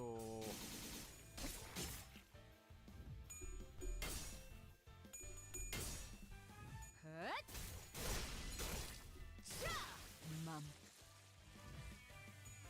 자, 한 건 했고. 하! 자,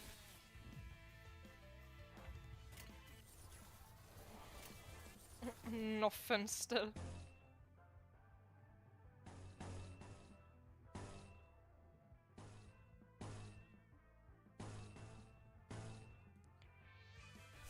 Wait, give me this.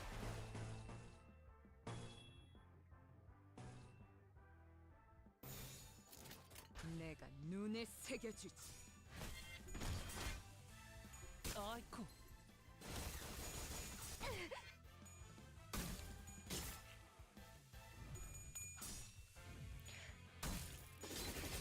Feels bad. So much for Rhyme Shank. 벌써 끝나간. 맘. My Rhyme Shank.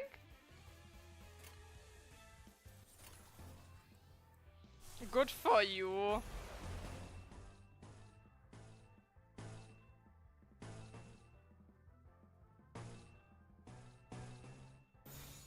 가자.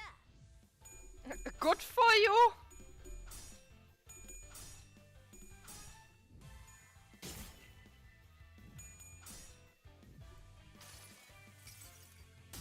내가 찾은 나만의 항해 방식.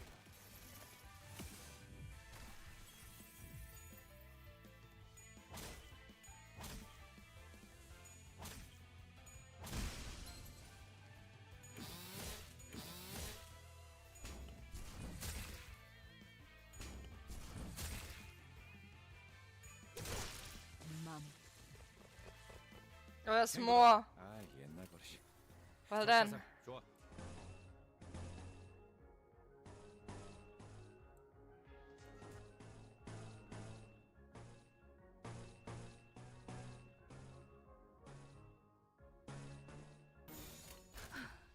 전투에 임하겠습니다.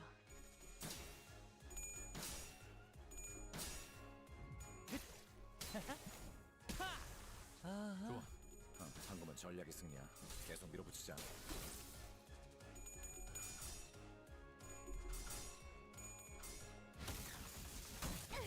아이고야, 살살 해줘.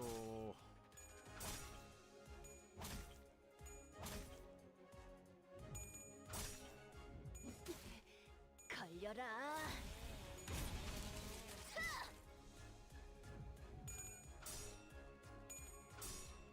꿰돌려라.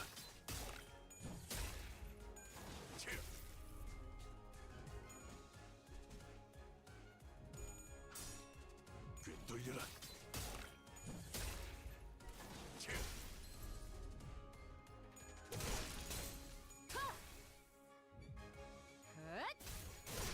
맘. 이런, 아군 대열이 무너졌다. 재정비를 해보는 게 좋아.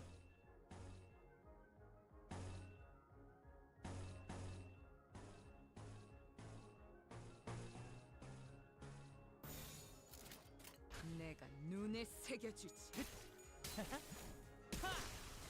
아하. 유효타 좋아. 계속 집중하지.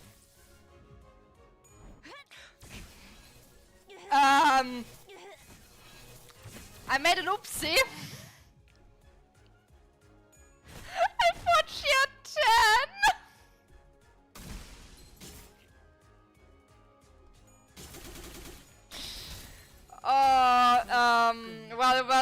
Well. If it isn't the consequences of me not paying attention. 생명 활동의 정지를 확인했다. She's like bleeding, dying. She has 9 HP. She's like not in a good spot, but she's alive. She probably is not gonna be alive much longer. Oh, damn it. Oh well. 전투에 임하겠습니다. 생명 활동의 정지를 확인했다. She is standing. 그렇지. 어제 톱날을 열심히 손본 보람이 있네. She lived the fight. She survived. 훌륭한 전시회였어. 하, 이걸 오히려 고맙다고 말해야 하나?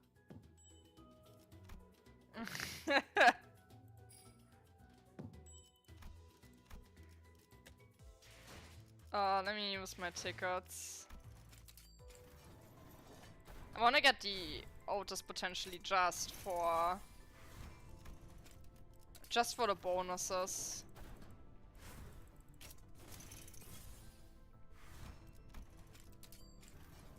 I think I only need to have it in my party. I don't need to actively use it or deploy Otis to get the bonus.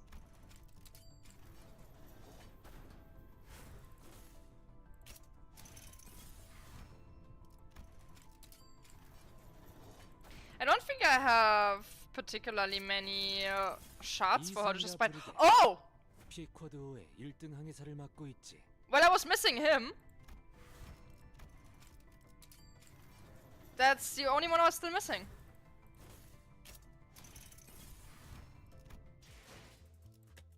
Let's see, how much? I have 0. I have actually just 0 Otis shots.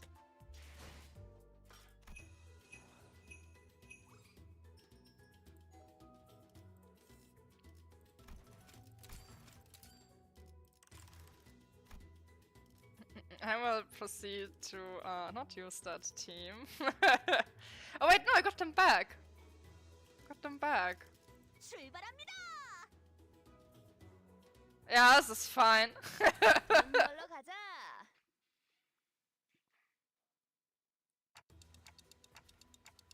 I think I'm hearing some odd noise from there. A rather high-pitched SOS. It's always a good indicator of wonderful happenings. Can you not giggle about sounds of screaming, please? I'm familiar with this tone. The decibel range of the screaming is an exact match of Don Quixote's. Wait, we have yet to conduct a threat assessment of the combat area. That area appears to be a closed off space, which means... Otis, where Heathcliff asked, he would have said as such. Said what? I think I know. How bloody frustrating! Quit whinging! Pick up your tools and get cracking! That was pretty close. Ishmael soon blasted the door open with a powerful kick. Meanwhile... Where the bloody hell are we? Why am I tied up? Oh, look at the background!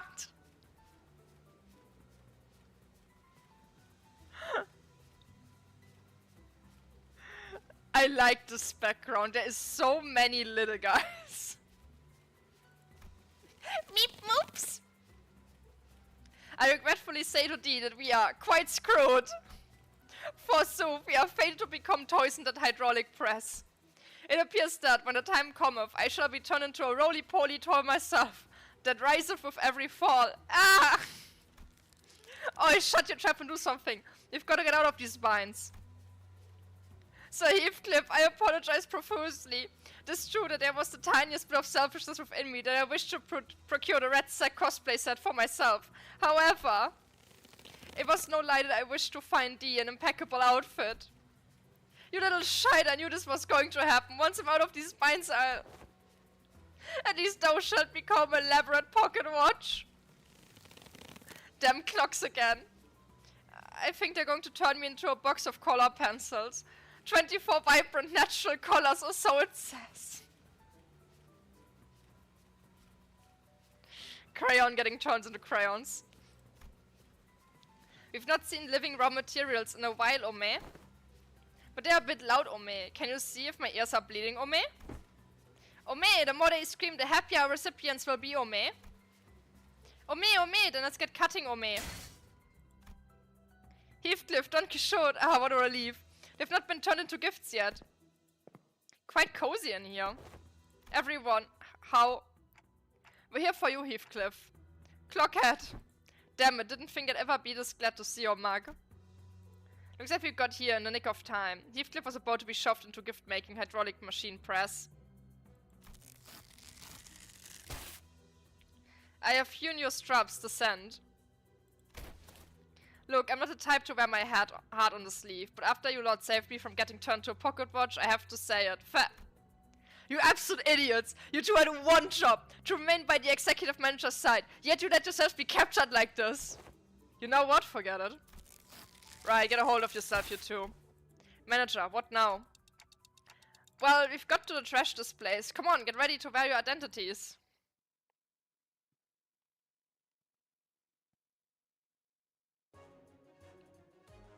최선을 다해보지. 아이, 방금 벌레 말은 듣지 않다는 사람 누구야?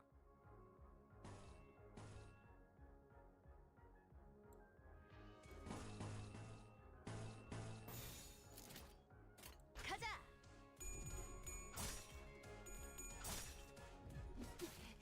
걸려라.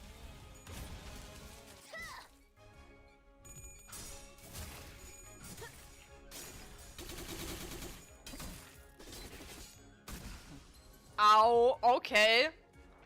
The big one's a bit scary.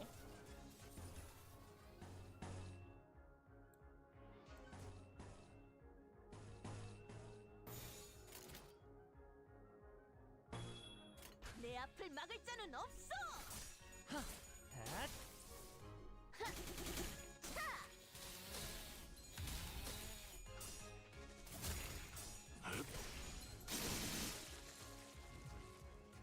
탱고더.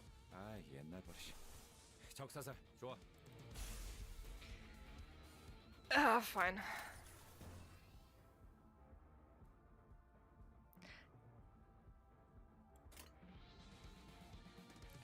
Teleport is gonna go after her, no. But what if I gamble?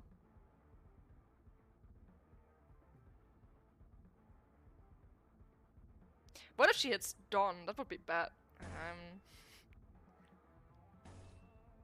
Still.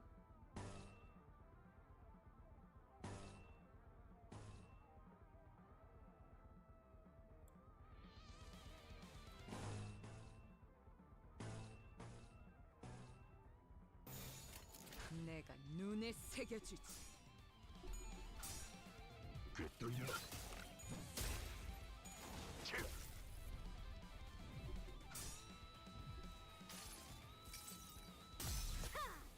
전부 지져버리겠네.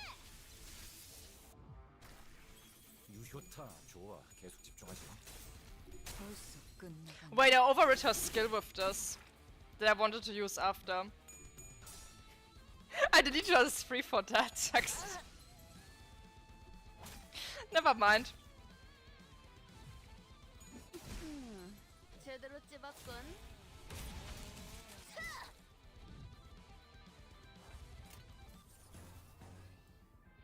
Oh well.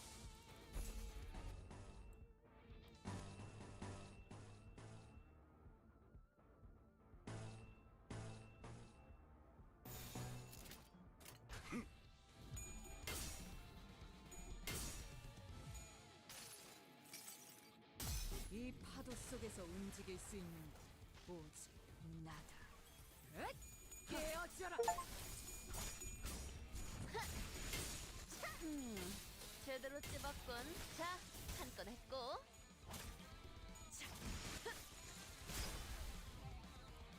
우리가 우세.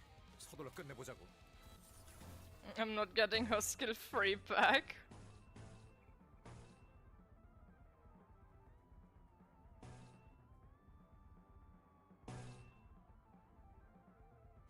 Yeah. 내가 눈에 새겨주지. I was like, I wanna get charged on her for skill free.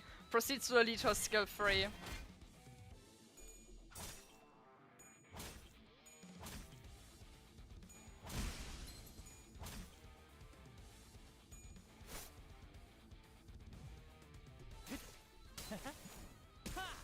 아하. 엇! 맘.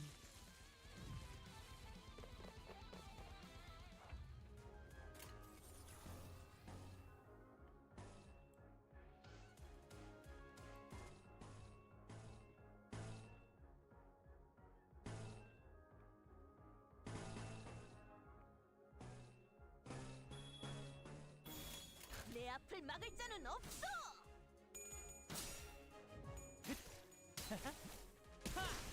아하. 엇! 아까처럼만 해.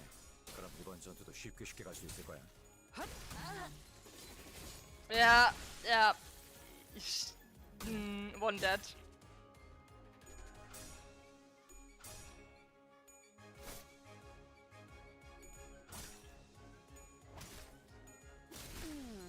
제대로 찝었군.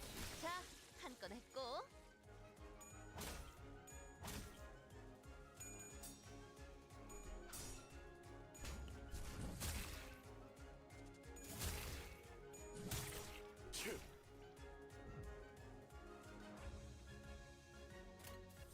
It's two of them.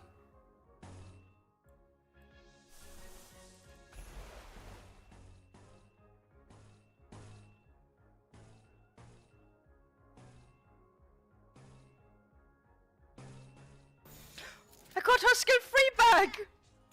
It just took a million years.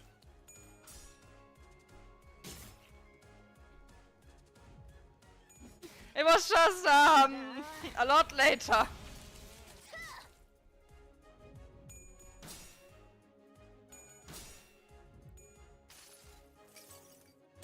환상의 세계로 들어가 보죠.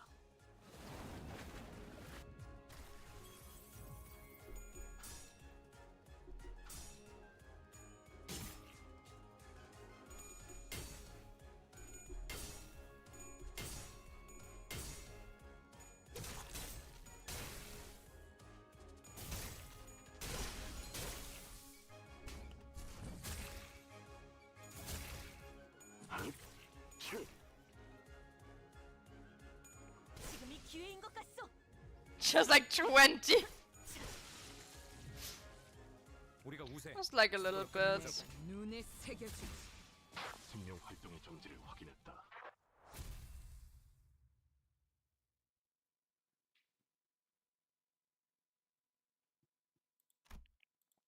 After we defeated a horde of gnomes, Don Quixote and Heathcliff fell to their knees before everyone. I also knelt down, feeling like I should be down there with them, but Otis tightly pulled me to the side. I feel bad for those two. I'm ready. Commence, Lady Otis. You absolute buffoons. How did you ever think this was going to turn out okay? Are you even aware of the risk executive manager took to get here? How worried they were about you two? Well, actually, Clockheart was in it from the start. Silence. Do not refer to the executive manager with such derogatory language, insolent fool. It was mine fault. It was mine fault. My mother used to scold me like this in my youth. What did he do as a kid to get scolded, I wonder?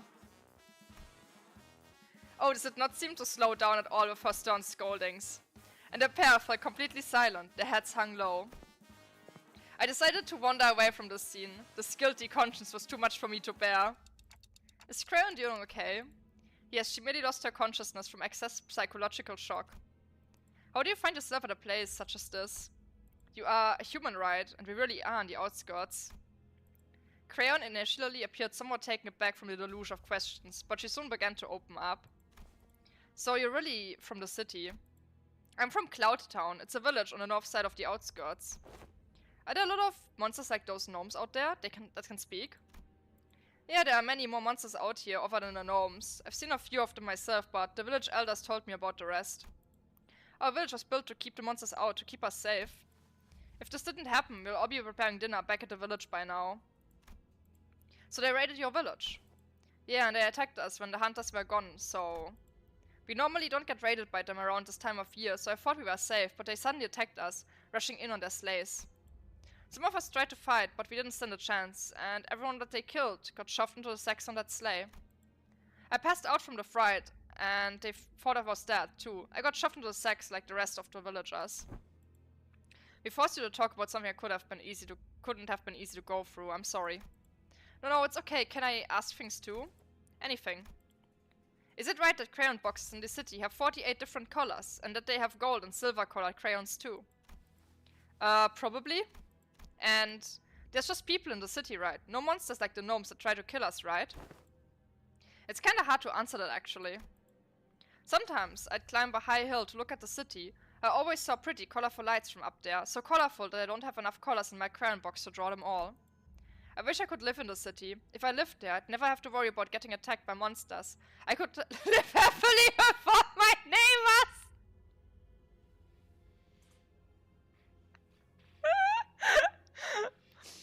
She doesn't know. I'm sorry, this just genuinely cracked me up because it's like, yeah, she doesn't know. So naive, she doesn't know.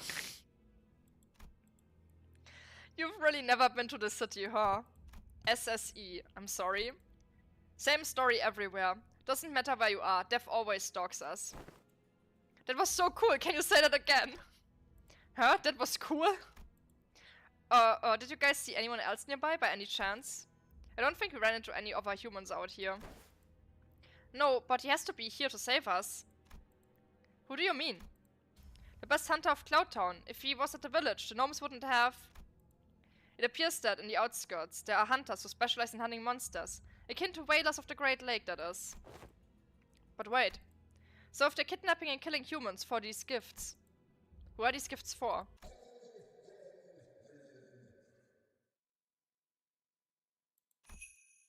Of course, the gifts are for our poor and kind neighbors who do not cry. Executive Manager retreat. I do not know when it happened, but a large shadow was looming over us. What is that thing? That is like huge, holy shit. I am Santata, bringer of gifts to our neighbors. The guffawing giant, garbed in red, carried a massive gift sack on his shoulder. It was definitely not a human. Yeah, it's that gift. That one's the boss. Lo, the Crimson Garb. That is the Crimson Garb that I spoke of. The pair immediately jumped up from their knees and began shouting in unison. That's the Red Sack's outfit? Oh, then he's already... No, not the reindeer man too! Shut it! Cut the useless chatter for once! After silencing the pair with a short, stern command, Altus approached me and spoke in a low voice. Executive Manager, since he appeared to be of an intelligent species, I will attempt to parley with it. But we best prepare for battle in case the talks fall through. I can't read. Yeah, that's a good idea. What do you mean by neighbors? Wings, clients from the city? But we are denied entry to the city, are we not? Is that big lump of meat a gnome too? I happened to overhear the gnomes during our time in captivity. They call their master Beard Giant, which I believe is not a gnome. A giant. There really are all kinds of monsters out here, huh? Dante, that's not an abnormality, is it? No, that's not an abnormality or distortion. I'd say it's closer to the whales. Do you yearn for gifts too? Yet your kind already owns all there is to own. We and our neighbors in the outskirts wish so dearly for that every day. The only day we are allowed joy and comfort in human gifts. I see you produce toys out of humans and give them to those who harbor hatred for humans. Out of pure goodness of your heart. Here, where all those who have been marginalized and accepted by humans gather and wallow. We pour infinite hatred and care into packaging these gifts. That is the sentence when you get Rodolta in lobotomy. With all my hatred, I give you this gift, or something along those lines. With our infinite hatred, we give you this gift. I think something like that. Quite a verbose way of saying I refuse to negotiate. Why don't you come here and join us? Become joy to those who need it.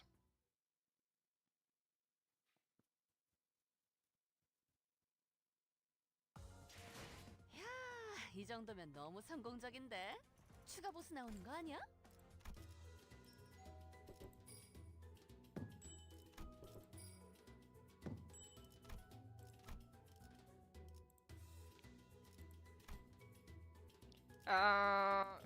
Let's go back to burn.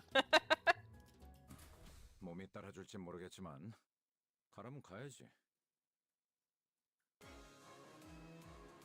내가 응원하는 게 도움이 되긴 하려나? Wait, 힘내게 it's... 해보자고. Ah, okay. Delicious and nutritious.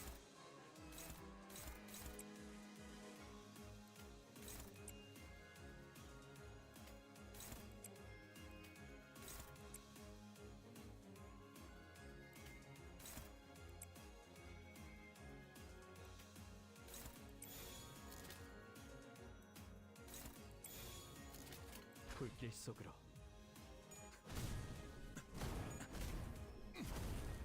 좋은 판단은 아니었어. 뭐 머리 좀 식히고 다시 가보자고.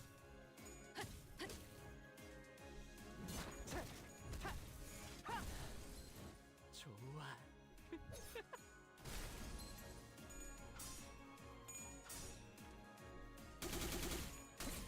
He's breaking the kneecaps.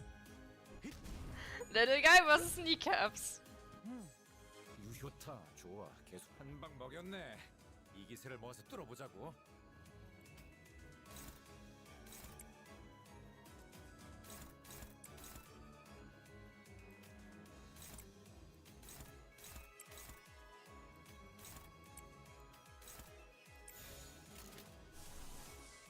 I love them, they're adorable. They're great. If it's small and blobby, it's lovable.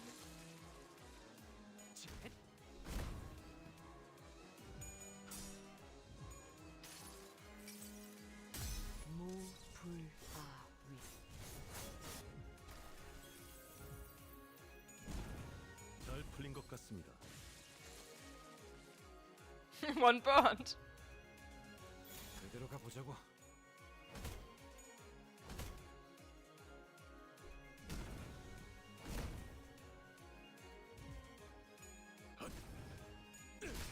자연스러운 것입니다. 탱고더.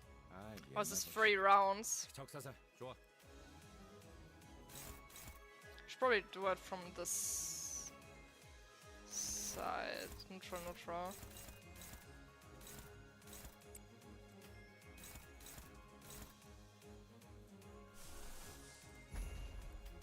I don't like these here.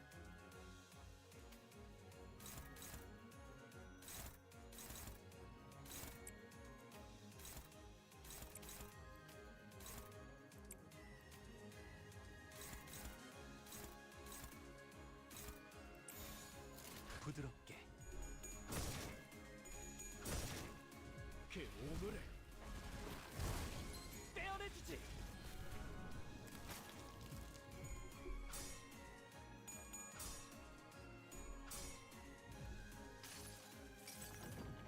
내 팔은 뼈에 있었어. Delicious pleat.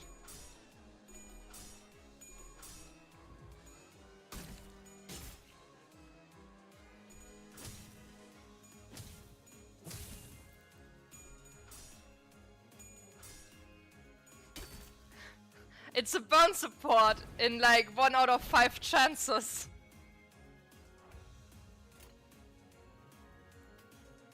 It's burn support if you cope hard enough.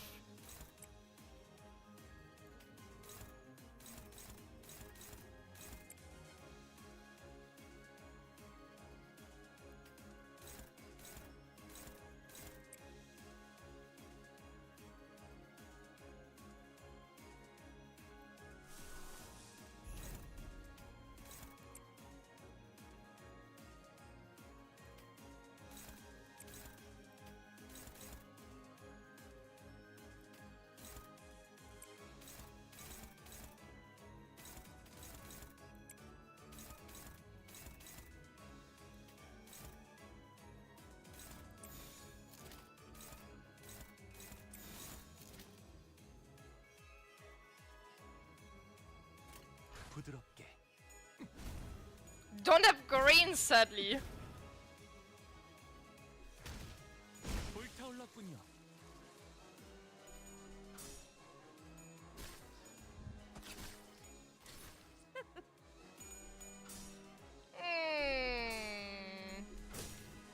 So close, yet so far.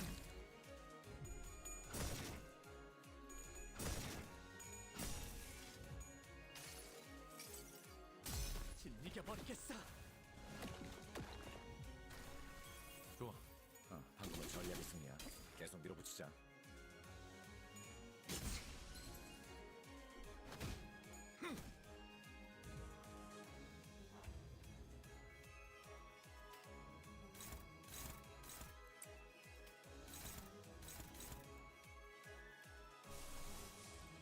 Well, if it wants to be clashes, it wants to be clashes.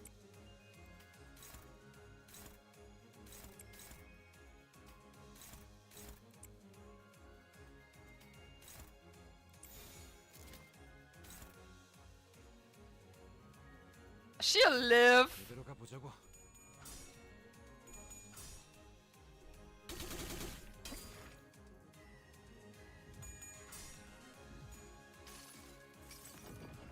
내 팔은 뼈에 있었어.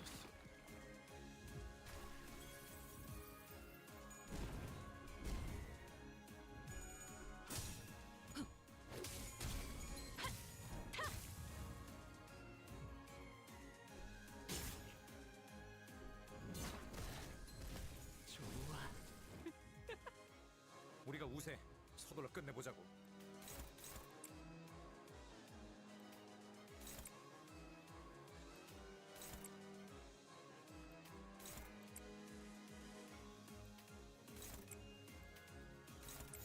불길 속으로.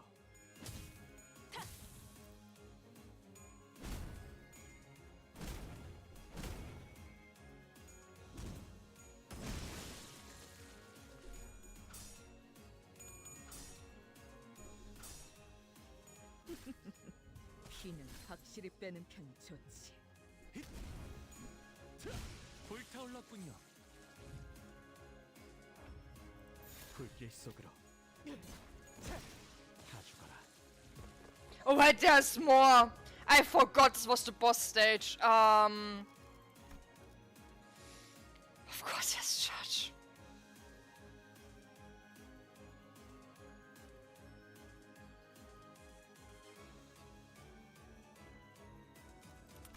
Interesting. Well done.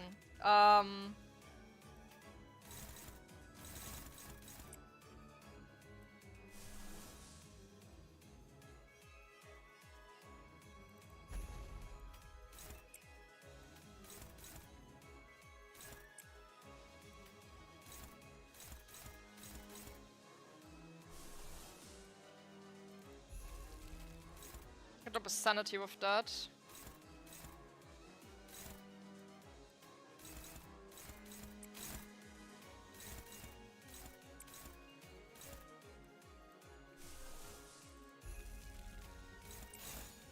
부드럽게. 내 팔은 연에 있었어. This gift is more charge. Oh, how nice of them.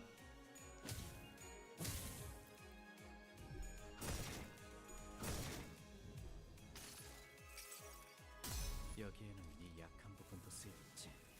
자, 여기.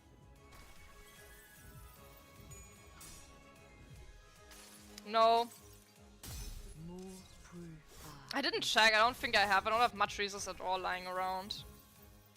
Would have doubted if I had enough.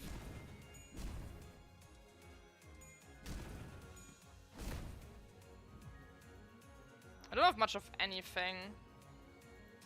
Yeah, that's YouTube's. That's not my fault.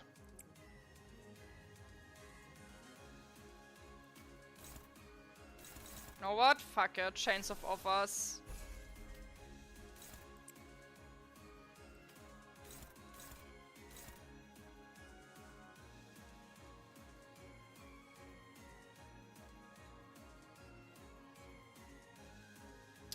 What does it mean with shield? I should attack this, I guess.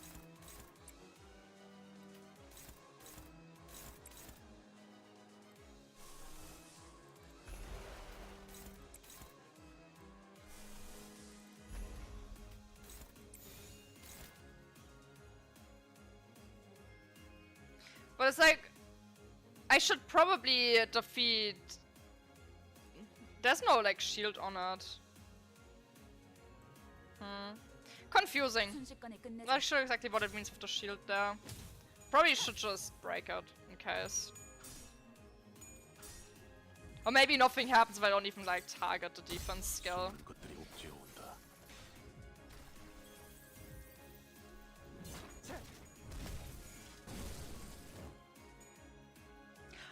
Oh, 102! Well done. 환상의 세계로 들어가 보자. I think I buffed him by doing that.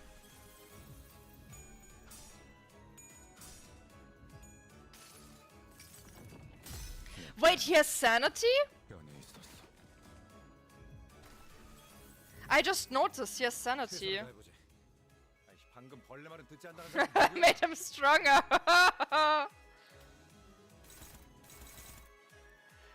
Oh, damn it.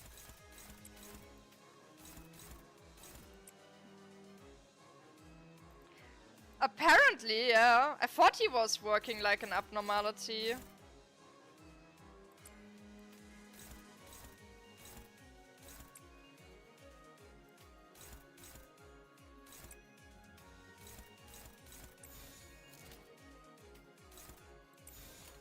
부드럽게.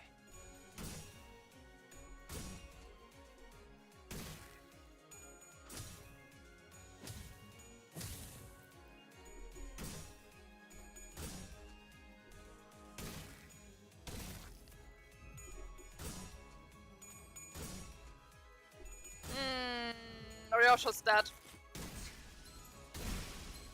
She is so dead! 재료가 될 생각은 Well done!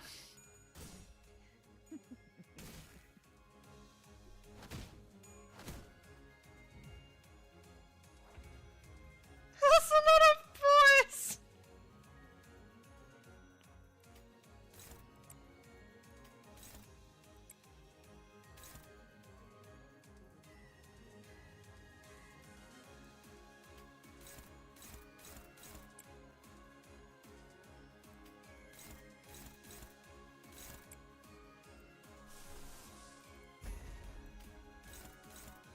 Well, I buffed him, which is not optimal. I think I'm gonna die. 끝내줘.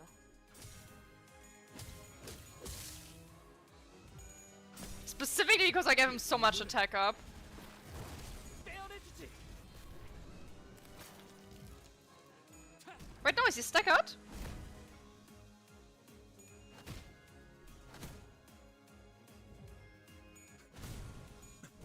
Also, I don't think I've ever seen a spine body part before.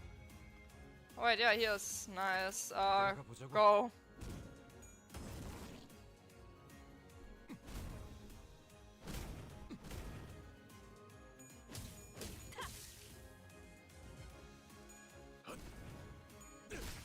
자연스러운 것입니다. Ayy. Santa is defeated. Christmas is saved. Humans, I'll separate the flesh from your bones. Santata's gut suddenly began to expand. All of you, hold your breaths. Suddenly, a large figure leaped out from the dark and sent what looked like a stake into Santata's gut. Whoa, does it smell most foul? I think I'm about to pass out. A scent of potentially fetid refuse lingers. Some sinners dropped to the floor while the others gagged profusely. Clearly, this was a rather painful experience for all. This gas does not appear to be toxic. However, its scent seems to inspire an extreme level of discomfort in people. So you've defeated a northern giant, yet you don't seem to know the proper procedure for what to do afterwards. Are you hunters from the city? Proper procedure? Immediately before death, a northern giant's body will fill with noxious gas before exploding in a rain of acid. The man who staked Santata's gut explained as he approached us. You have to puncture a hole in its gut to let out the gas before its internal organs condense into acidic fluid. Allowing it to cause a chain reaction could complicate things.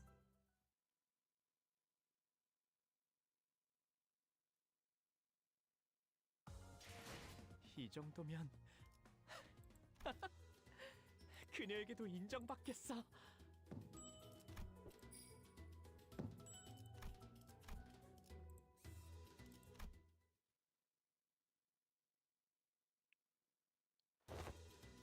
The stench won't come off. Who's that now? But Mr. Domino! Crayon, who've been holding her breath with her fingers over her nostrils, ran up to the large man and hugged him. At least you're safe, Crayon, that's good. After stumbling for a moment due to the stench most likely, Otis briefly gasped for air before approaching Domino. Hey you, identify yourself. Name's Domino. I'm a monster hunter from Cloud Town.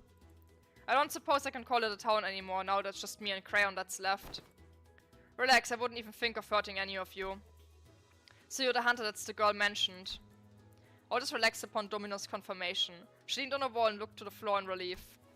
Normally, around this time of year, these monsters would have gone further north to a different village. So I was on an expedition to help them out. Looks like they decided to switch things up this time around. When I returned, they'd already finished their raid on our village and left. Damn it, they used to be predictable, attacking only right before Christmas. Do these tragedies happen often? Though I can't speak for the city, I can say this is a common occurrence in the outskirts. It's a hellish place to live, if you can even call this living. Survival alone is a miracle out here. Are there a lot more places out here like this mockery of a gift factory? No, can't say I've seen a factory like this anywhere else, but I can tell you one thing. Compared to some of the worst things that could have happened, this tragedy was nothing. That's the natural order of things in the outskirts. I do wonder sometimes, if we were in the city, no matter how bad it gets in there, it must be better than this living hell. It was no easy contemplation to answer. The outskirts must be a hellish place to live, if what he's told me anything is to go by, but the city they admire so much isn't such a warm place itself, from what I've seen in my journey, so far at least. Then accompany us back to the city, where we are on our... Don Quixote stopped herself, realizing that every other sinner was giving her a look of disapproval. Thank you for your kind words, at least. I wish it were that easy. If I could at least let this child into the city somehow, just like that. But the city has no place to spare for this child, not even a small corner of it. Even if you were to somehow make it past the city's walls, there are countless variations of paperwork and procedure you must overcome before you can live the kind of life you desire. And what would people like us even do with such paperwork? And where would we find them out there? We've not studied or worked to find a job in the city as some youths of other villages do. Mister. There was an uncomfortable silence. Domino cleared his throat and continued. I must still extend my gratitude for keeping the girl safe until my arrival. I know a good way to... I can't read anymore. I know a good way to, extend your gratitude. Maybe you can extend us a nice pouch of shiny and jangling back off. Rodian's eyes were twinkling. The lingering stench made it difficult for her to speak, but she was determined to make her point. Something shiny and jangling? Sure, maybe I can give you a tour of some antique items I keep at home. Precious items salvaged from the locomotive tracks of the outskirts. Not something you'll see every day in the city, I'm sure. Items from the outskirts? The tour alone could be worth much more than just pure cash. Faust, there's still a decent chance that the door we entered through might just shut behind us, right? Indeed, in fact, it's unclear whether the door is still open. I recommend a quick return to the bus. Now that our two primary objectives have been secured. So she says. If you would permit me to speak my mind, Executive Manager. Even if this is not the Great Lake, the outskirts is an extremely perilous place. This curiosity cannot be a reason for us to risk getting stranded in this environment. Looks like you've got to hurry back. Well done, catch. Domino tossed a carved wooden doll to my direction. It does not appear to be anything dangerous. Let us inspect it further after we return. We mustn't dally any longer than we have to. Yeah, good idea. Some sinners had passed out and had to be carried by others. Most could not stop gagging at the stench, but we still made our way back to the door. The doors remained open. We made it back to the safety of Mephistopheles. Sometime later. Boo! Stinky! Karen, evacuate! Evacuate! Karen quickly made her escape to the decks. Huh? And Virgilius greeted us in the cabins with a terrifying gaze. Looks like everyone's had quite the adventure. Covered in blood and guts, and with a disgusting stench to boot. Oh, this is... Manager, I can't hear you anyway. So just reply to my query with a nod or a shake.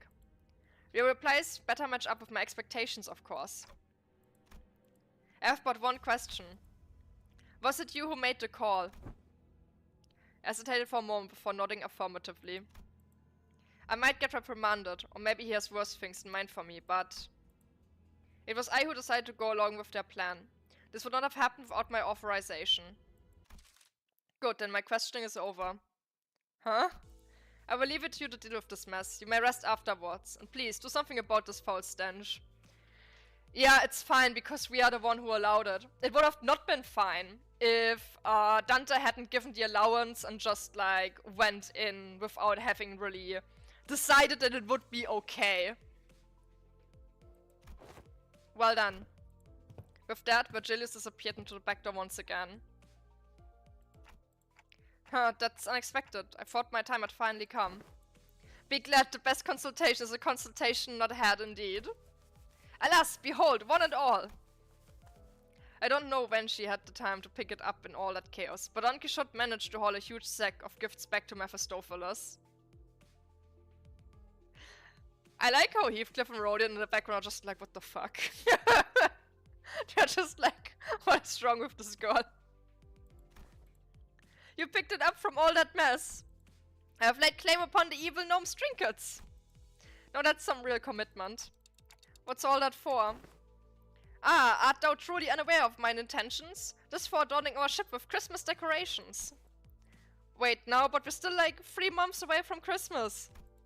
Agreed, let us not risk peeling old wounds. No longer the moral for our company is... Oh, it's okay. It's been getting better with time, little by little. Yeah, we can all grow beyond it eventually. Marvelous. Then this appears to be an occasion most fit for a party, then. What say you? The lack of voice acting! It's disturbing.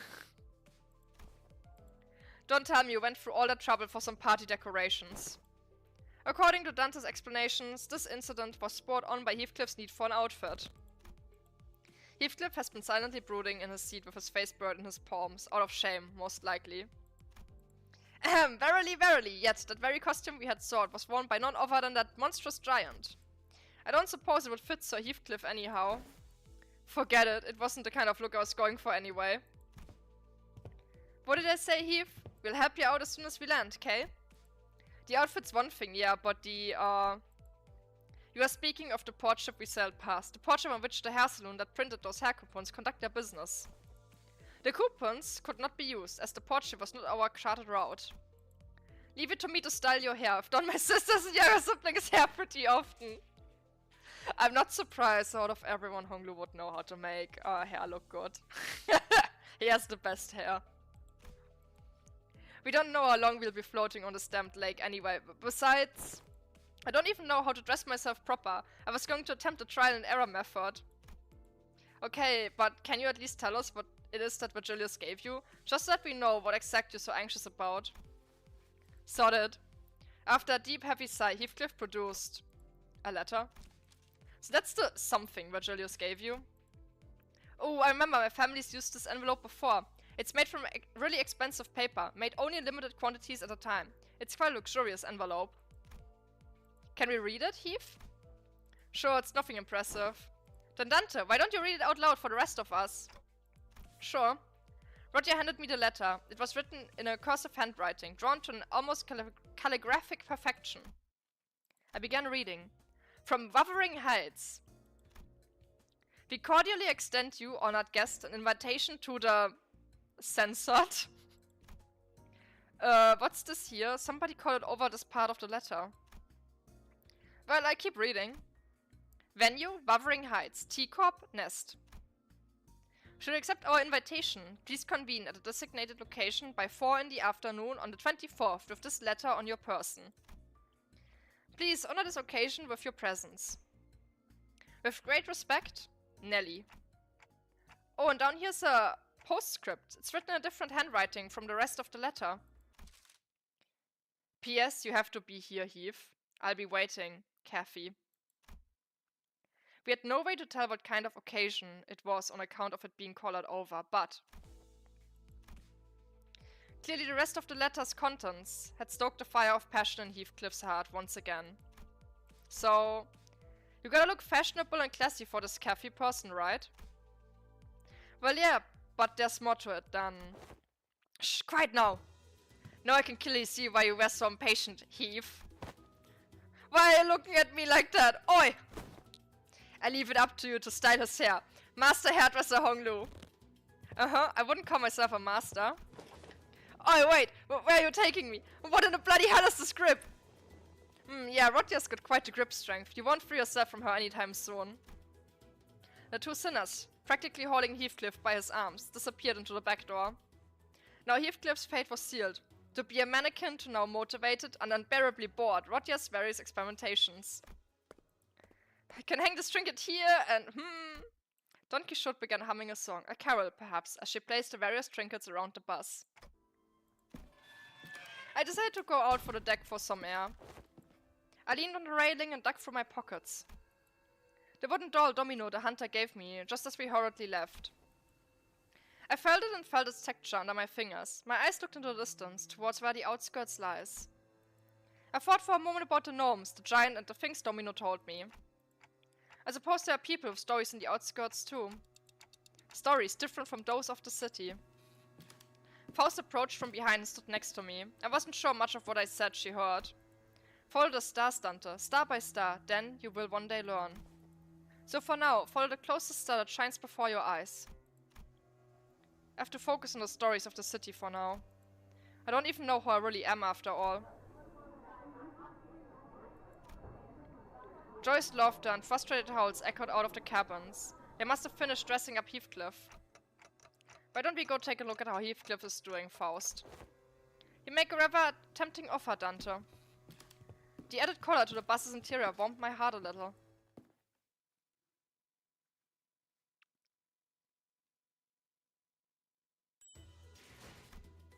Wait, there's more? Oh wait, that's the stage. I'm kinda supposed to farm, I guess, yeah. Okay. Yeah, just a farm stage, story over. This event was a nothing burger. This event was a massive nothing burger. There wasn't even any real setup, much for Heathcliff's chapter. It was just... yeah, he's the next chapter and he needs to be in Teacup's nest for an occasion. Absolutely nothing of information was given. Like, the thing with, like, oh, wow, there's monsters in the outskirts and there's people in the outskirts was information we already had. Like, I'm sorry, that was actually just a nothing burger. They're going to Winterwonderland, talk about chapter 6, lore of the outskirts, back to ship. There wasn't even lore of the outskirts. It was already information we had. Granted, you played the other games, but it was like, meh. Actually just meh. This was such a nothing event. Kinda points to have it in there. Not like really pointless, it was just like... It felt like we wanna have a Christmas themed event in Limbus, so we're gonna put in a Christmas themed event.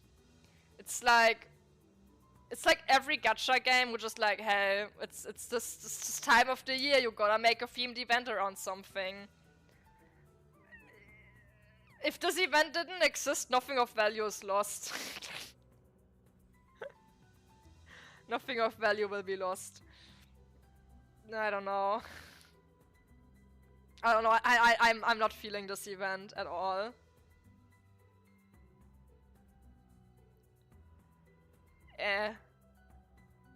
I guess the rewards are nice, so cool. Istonto got some nice talk of Thief. Like, yeah, that was like the biggest point, where it's like, hey, at least Dante is talking to the sinner in question where the next chapter will be about. Because, like, on the other side, in the event before, for chapter 5, we had Dante basically not talking to Ishmael, which made it worse. So this time, Dante is talking to the object of the next chapter. But... meh.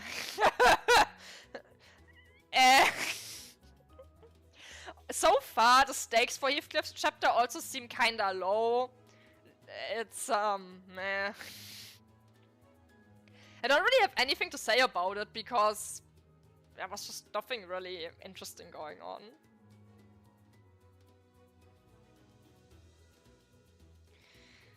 Well then, I guess I'm gonna grind this. I still need to do my mirror dungeon for this week. But, whoops. Mirror dungeon is, terribly boring. Where I kinda don't want to do it on stream. What? 300, okay. I'm gonna stop here for today with the stream. One gives 200 snacks and 1 empty free, no, it gives 100 without bonuses. That's okay.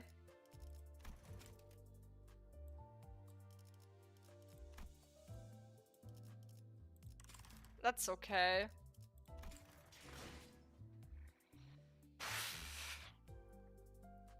This was a event that exists. That's my... In conclusion, it exists. So you can just slowly work through the MDs. Yeah, I don't need to particularly grind it out. Unless you want to... Unless you have no life, I guess. There. I'm just gonna call it here. It's a short stream for today. You mean the weekly stuff? Meh.